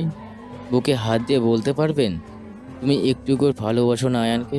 চোখ বন্ধ করলে মেয়েটার তোমার ভাবনা বিচরণ করে না? মেয়েটার চোখের পানি কি তোমাকে একটুকু বিচলিত করে না? এটা স্বাভাবিক নয় দুলা ভাই। মেয়েটা আমাকে ভরসা করে, ওর ভালো মন্দের খবর রাখাটা আমার দায়িত্ব। সত্যি কি তাই? আচ্ছা, এটা কেন মনে হচ্ছে তুমি তাকে ভালোবাসো না? কারণ 1 বা 2 সপ্তাহ একসাথে থাকলে কারোর প্রতি মায়া জন্মাতে পারে, ভালোবাসা নয়। It's just infatuation. কথাগুলো চুপচাপ সাফওয়ান শুনছিল। রবিনকে এজন্য সাফওয়ানের খুব বেশি ভালো লাগে, কারণ সঠিক সময়ে সঠিক উপদেশ দেওয়াটা লোকটির বড় গুণ। আয়াত নামক নারীটি সাফওয়ানের প্রতিটি চিন্তায় বিচরণ করে। তার হাসি ছেড়ে মানুষই সাফওয়ানকে আনন্দ দেয়। সারাক্ষণ মেয়েটির আশেপাশে থাকলে মানসিক প্রশান্তি লাগে, মনে হয় যেন অপূর্ণ হৃদয় পূর্ণতা পাচ্ছে। তার চোখের পানি সাফওয়ানের ভেতরে রক্তক্ষরণ করতে সক্ষম। এই অনুভূতিগুলো কি শুধুই মায়া? মনের এই এলোমেলো ভাবনাগুলোকে সাজাতে পারছে না সাফওয়ান। এখন মনকে শান্ত করতে হলে একটি ঔষধ আছে, তা হলো পেইন্টিং। নিজের এলোমেলো চিন্তাগুলো কাগজে তুলতে পারলে হয়তো মন শান্ত হবে। অপরদিকে সুহানার রুমের বারান্দায় দাঁড়িয়ে রয়েছে আয়াত। অনেকক্ষণ পর নীরবে একটু নিজের জন্য সময় পেয়েছে। এতক্ষণ আত্মীয়দের ভেতরে থাকতে থাকতে যেন দম বন্ধ হয়ে আসছিল তার। কফি? পাশ ফিরে তাকালে দেখে সোহাগ আর সোহানা দাঁড়িয়ে রয়েছে। মুচকি হেসে তাদের হাত থেকে কফি নিল আয়াত। পিনপতন নীরবতা বাড়িতে। আয়াত এবং সাফওয়ান ব্যতীত এই 3টা মানুষ তাদের সম্পর্কের সত্যটা জানে। আয়াতের নিজের কাছে প্রচুর অস্বস্তি লাগছে। ফট করে সোহানা বলে ওঠে, ইফাত ভাইয়ের সাথে তোমার রিলেশন কিভাবে শুরু হয়েছিল আয়াত আপু? সোহানার প্রশ্নে প্রথমে খুব অপ্রীতিকর অবস্থায় পড়ে যায় আয়াত। তারপর ধীর কণ্ঠে বলতে থাকে, ইফাদ আমার সিনিয়র ছিল। ওর সাথে প্রথম দেখা আর্ট গ্যালারির সামনে। আমার এক বন্ধুর দুলাভাই আর্ট গ্যালারির ম্যানেজমেন্টে ছিলেন। তখন এক্সিবিশন দেখব বলে সবাই একসাথে গিয়েছিলাম। আরও একটি কারণ ছিল, সেটা হলো সাফওয়ান ভাইয়ের এক্সিবিশন দেখা। ওনার ছবিগুলো যখন ফেসবুকে দিত আমি পাগলের মতো ফলো করতাম। উনি যে আমাদের ক্যাম্পাসের এটা আমার জানাই ছিল না। তারপর কি এক্সিবিশনে গেলাম। সেদিন ছিল 25শে বৈশাখ। গ্রীষ্মের ফাটা দুপুরে প্রিয় আর্টিস্টদের এক ঝলক দেখতে যাওয়া। কিন্তু ভাইয়ার যা পার্ট, সে আমাদের সামনেই আসলেন না। বলেন উনি নাকি ছোটোখাটো আর্টিস্ট। তুমি বলো সুহানা, উনি কি ছোটো মোটো আর্টিস্ট, কি ট্যালেন্টেড। ওনার সুবাদেই ইফাদের সাথে দেখা। সাফওয়ান ভাইয়ের সাথে পরিচিত হবার লোভে ইফাদের সাথে পরিচিত। ফ্রেন্ড না ওনার। তারপর দেখা হতো, কথা হতো। আমাকে সাফওয়ান ভাইয়ের ডিটেলস বলতো। এভাবেই ভালো লাগা, তারপর ভালোবাসা, রিলেশন। তুমি কি ইফাত ভাইকে ভালোবাসতে নাকি দাদা ভাইকে? সোহানার প্রশ্নে থতমত খেয়ে যায় আয়াত। কি উত্তর দেবে তা জানা নেই তার। বেশ কিছুক্ষণ পর নিজেকে সামনে বলে, আমি ইফাতকে ভালোবাসতাম। তুমি আমাকে কনফিউজ করছো নাকি নিজেকে? সাফওয়ান ভাইকে আমার আর্টিস্ট হিসেবে ভালো লাগে। থাকে না পছন্দের আর্টিস্ট, নায়ক। সত্যি কি তাই আয়াত? তোমরা আমাকে কনফিউজ কেন করছো? তুমি ইফাত আর সাফওয়ানের মাঝে কনফিউজ হচ্ছ কেন আয়াত? নিজের মনকে জিজ্ঞাসা করো। 2-4 বছরের ইফাত তোমার ফিলিংস। তোমার ভালো লাগাগুলোকে কতটা দাম দিয়েছে? তোমাদের রিলেশনের কমিটমেন্ট ব্যাপারটা কি সত্যি আছে? আর তোমারও কি ইফাতকে ইফাত হিসেবে ভালো লাগতো, নাকি সাফওয়ানের বন্ধু হিসেবে? এখনো দেরি হয়নি, নিজেকে প্রশ্ন করো। কাকে তুমি ভালোবাসো, কাকে তুমি বিশ্বাস করো, কার কাছে থাকলে তোমার মনে হবে তোমার কাছে সারা পৃথিবী আছে? তোমার এই মনটা তোমাকে সব কিছু বলে দিবে। সোহাগের কথাগুলো প্রচণ্ড ভাবাচ্ছে আয়াতকে। বেডে এপাশ ওপাশ করতে করতে আর না পেরে ছাদের উদ্দেশ্যে রওনা দেয় আয়াত। দরজা খুলে সিঁড়িতে যেতেই মনে যে যেন হাওয়ায় ভাসছে। কিছুক্ষণ পরে খেয়াল করে দেখে কেউ তাকে কোলে করে ছাদের সিঁড়ি বাইছে। রাতের অন্ধকারে লোকটির মুখ দেখতে পাচ্ছে না আয়াত। ছাদে নিয়ে লোকটি তাকে কোল থেকে নামালে আয়াত দেখতে পায়। দরজা খুলে সিঁড়িতে যেতেই মনে হলো সে যেন হাওয়ায় ভাসছে। কিছুক্ষণ পরে খেয়াল করে দেখে কেউ তাকে কোলে করে ছাদের সিঁড়ি বাইছে। রাতের অন্ধকারে লোকটির মুখ দেখতে পাচ্ছে না আয়াত। ছাদে নিয়ে লোকটি তাকে কোল থেকে নামালে আয়াত দেখতে পায় পুরো ছাদ জ্যোৎস্নায় আলোকিত। ফুলের মিষ্টি গন্ধ, জ্যোৎস্নার মাতাল করা পরিবেশে ভেতরের সত্তাটাও বারংবার উন্মাদনায় মেতে ওঠে। আরও মাতাল করে তুলছে পাশে থাকা মানুষটি যে আর কেউ নয়, সাফওয়ান। তার শরীরের মাতাল করা গন্ধটি আয়াতকে জানান দিয়েছে মানুষটি যে সে। জ্যোৎস্নার আলোতে মানুষটিকে একটি জীবন্ত নেশার স্তূপ মনে হচ্ছে। লোকটির সব কিছুতেই মাতাল করে দেওয়ার ক্ষমতা রাখে। এমনভাবে হা করে থাকলে মাছি ঢুকে পড়বে তো। সাফওয়ানের কথা বেশ লজ্জা পেয়ে গেল আয়াত। প্রচণ্ড কাটা ভাষায় বলল, রাত বিরাতে মানুষকে ধুমধাম কোলে নিয়ে নিচ্ছেন, কিডন্যাপ করে ছাদে আনছেন, মতলব কি শুনি? ইচ্ছে হলো বলা তো যায় না, দেখা যাবে রাতের অন্ধকারে ধূপধাপ করে পড়ে দাঁত ভেঙে ফেলবে। আমি কিন্তু বাবা ফোকলা বউ বিয়ে করব না। বয়ে গেছে আপনাকে বিয়ে করতে আমার। চেষ্টা করে দেখো, আমি আটকাবো না, তবে বিয়ে তো আমাকেই করতে হবে। মুচকি হেসে ছাদের রেলিংয়ে গিয়ে বসে সাফওয়ান। আয়াতের কাছে আজ যেন অন্য সাফওয়ান উপস্থিত। লোকটার মাঝে কি এমন আছে যা চুম্বকের ন্যায় আকর্ষণ করে তাকে? নীরব রাতে মৃদু হাওয়ায় জ্যোৎস্না বিলাস বুঝি এমনই হয়। নীরবতা ভেঙে আয়াত বলে ওঠে, সাফওয়ান ভাই সেদিন বলেছিলেন। হুশ, বড্ড বেশি কথা বলো। ঝিঝি পোকার ডাক শুনতে পাচ্ছ? রাতের নীরবতার সাক্ষী দিচ্ছে তারা। আজ যদি একটু বেহায়া হয়, তুমি কি রাগ করবে? সাফওয়ানের দিকে একরাশ বিস্ময় নিয়ে চেয়ে আছে আয়াত। আজ তার চোখে নেশা কাজ করছে, এ যেন অন্য সাফওয়ান। সাফওয়ানের চোখে তাকাতেও ভয় হচ্ছে তার। এ চোখে যে হাজারো ভালোবাসা, মায়া, প্রণয়ের নেশা আয়াতকে ভাসিয়ে তড়িয়ে দিতে সক্ষম এই চোখের ঘোর। সাফওয়ানের কাছ থেকে নিজেকে ছাড়াতে চাইলে সে কারো কাছে টেনে নেয় তাকে। কানে মুখ লাগিয়ে ধীর নেশা কণ্ঠে বলে, একটা গোপন কথা আছে, শুনবে? সাফওয়ানের চোখে চোখ রেখে ঘোরের মধ্যে উত্তর দেয় আয়াত, বলুন। আরো নেশাযুক্ত কণ্ঠে বলে ওঠে সাফওয়ান, এই বেহায়া, আমি যে তোমার প্রেমে পড়ে গেছি গো। কখন কিভাবে জানি না, তবে আমার প্রেম জেগেছে। বিয়ের পর হয়তো ভালোবাসাটাও হয়ে যাবে। আপনি জানেন তো কি বলছেন? জানতাম না, এখন জানি। আমার যে আর প্রেমের উপর ভরসা হয় না সাফওয়ান ভাই। আমি যে বড্ড এলোমেলো হয়ে গেছি। আমার এলোমেলো জীবনকে সাজিয়ে দিতে পারবেন কি? আমি আপনার জীবনে কি মেল খাই? জীবন তো তোমার যেমন এলোমেলো, আমারও যে একই রকম। একে অপরেরটা না হয় সাজালাম। এবার তোমায় ভালোবাসতে হবে না, শুধু আমায় ভালোবাসার অধিকারটা দিও। বলে চোখের সামনে চুলগুলো সরিয়ে দিল। আজ সাফওয়ানের চোখে হারিয়ে যেতে ইচ্ছে হচ্ছে আয়াতের। বিশ্বাস করতে ইচ্ছে হচ্ছে লোকটিকে। জ্যোৎস্নার আলোতে আয়াতের মুখখানি এক টুকরো চাঁদের ফালি লাগছে সাফওয়ানের কাছে, যার চোখে ঠোঁটে আফিমের চেয়েও মারাত্মক নেশা। দু হাতে আলতো করে মুখটি ধরে নিজের আরো কাছে নিয়ে আসে। আয়াতের কাঁপা কাঁপা ঠোঁট যেন আরো ঘোরের মাঝে ফেলে দিচ্ছে তাকে। আজ একটু বেহায়া হতে কি খুব দোষ হবে? দুই ওষ্ঠ যুগলের মাঝের দূরত্ব মিটিয়ে নিজের পিপাসা মেটাতে ব্যস্ত হয়ে পড়ে সাফওয়ান। নিজের ঠোঁটের ওপর আরেক জোড়া উত্তপ্ত ঠোঁটের ছোঁয়া পেতে অজানা আবেশে নিজেকে হারিয়ে ফেলে আয়াত। অজান্তেই হাত জোড়া সাফওয়ানকে আঁকড়ে ধরে। অজান্তেই চোখ বেয়ে নোনা জলের আগমন ঘটে। আজকের রাত্রি যেন সাফওয়ান এবং তার অনুভূতিগুলোর মিশ্রণের সাক্ষী। কিছু সময় পর সাফওয়ানের ঠোঁট তার ঠোঁট জোড়াকে ছেড়ে দিলে আয়াতের হুঁশ ফিরে।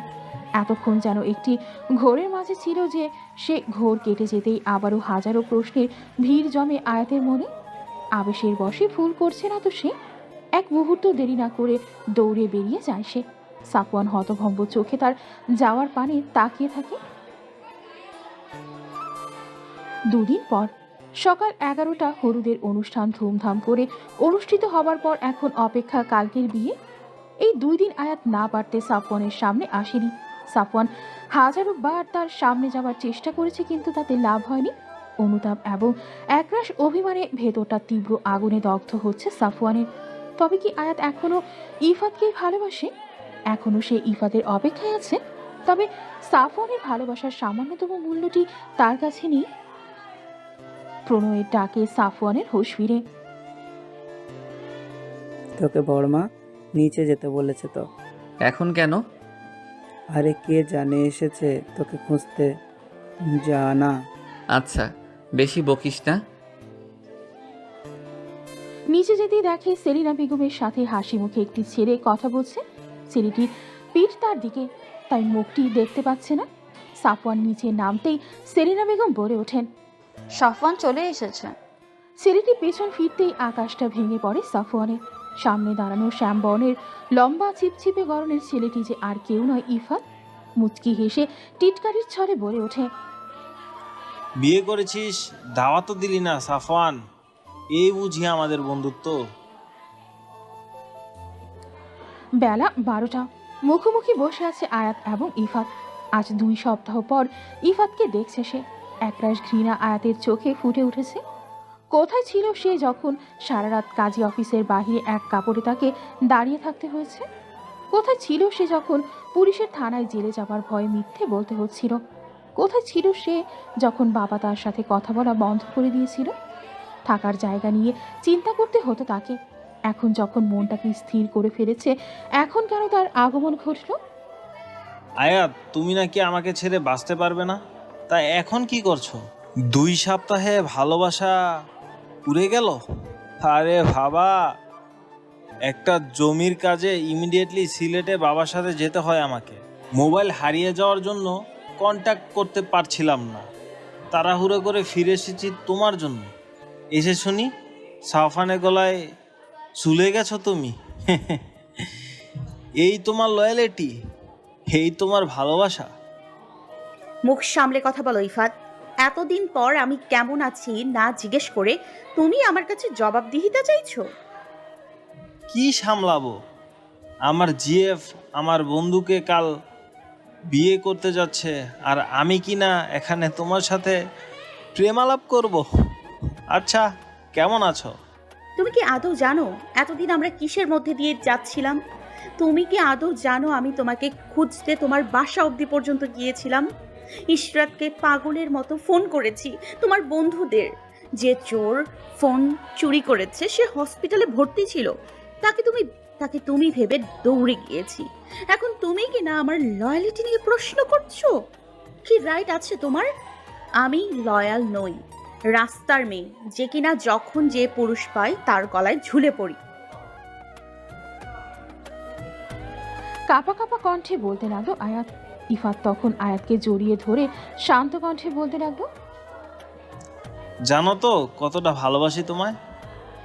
সাফওয়ান যদিও আমাকে সব বলেছে, তবুও তোমাদের বিয়ের কথাটা শুনে পাগল পাগল লাগছিল।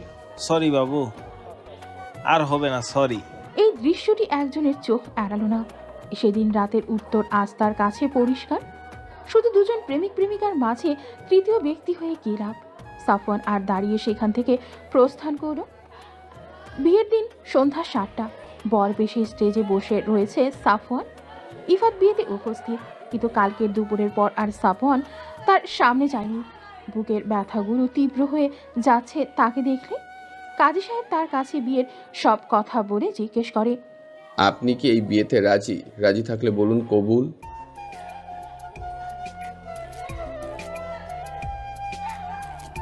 আপনি কি এই বিয়েতে রাজি? রাজি থাকলে বলুন কবুল। তখন প্রণয় কানে কানে এসে কিছু একটা বলে সাফওয়ানকে। প্রণয়ের কথাটা শুনে সাফওয়ান বলে ওঠে, সত্যি? মাত্র সোহানা বলল। কাজী সাহেব পুনরায় একই কথাই বললেন। আপনি কি এই বিয়েতে রাজি? রাজি থাকলে বলুন কবুল। মুচকি হেসে সাফওয়ান বলে ওঠে। কবুল। সবাই একসাথে আলহামদুলিল্লাহ বলে ওঠে।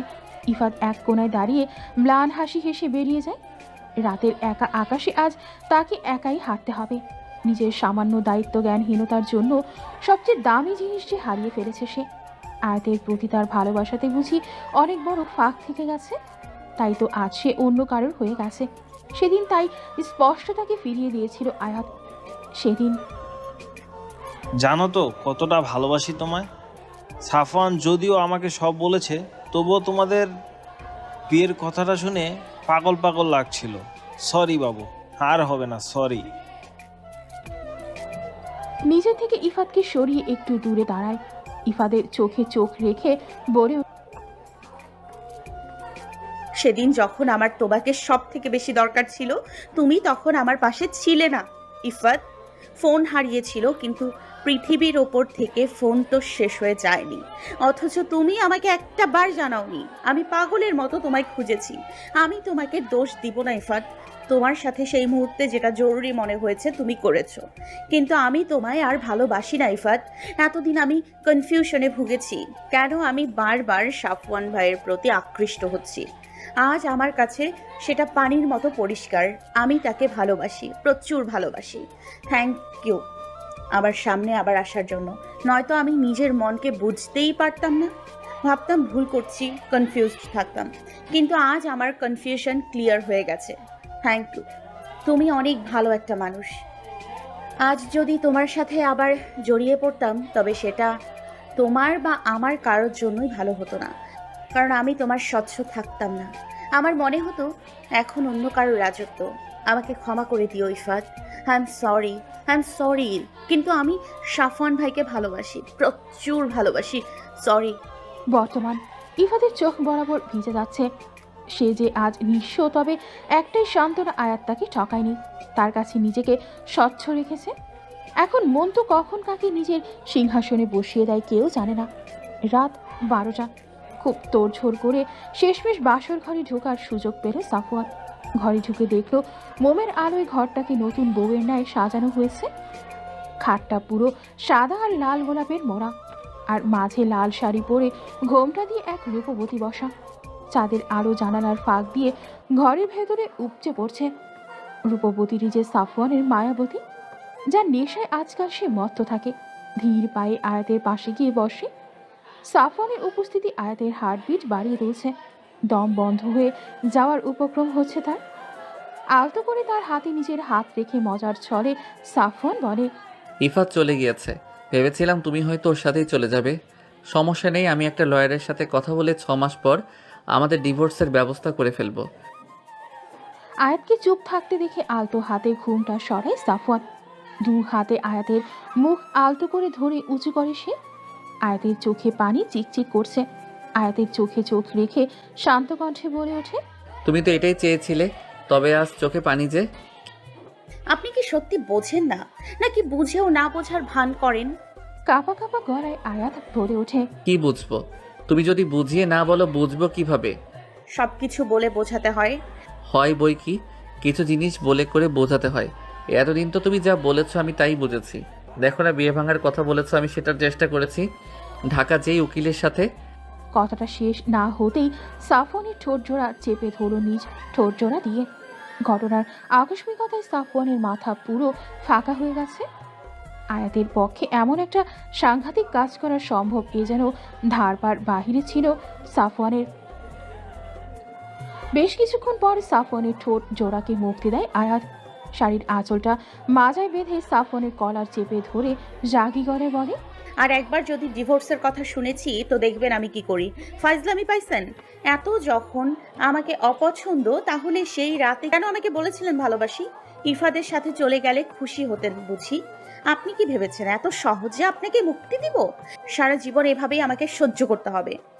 আর মরে গেলে ভূত হয়ে আপনার ঘাড়ে চেপে বসবো, কিন্তু আমার থেকে আপনার নিস্তার নেই।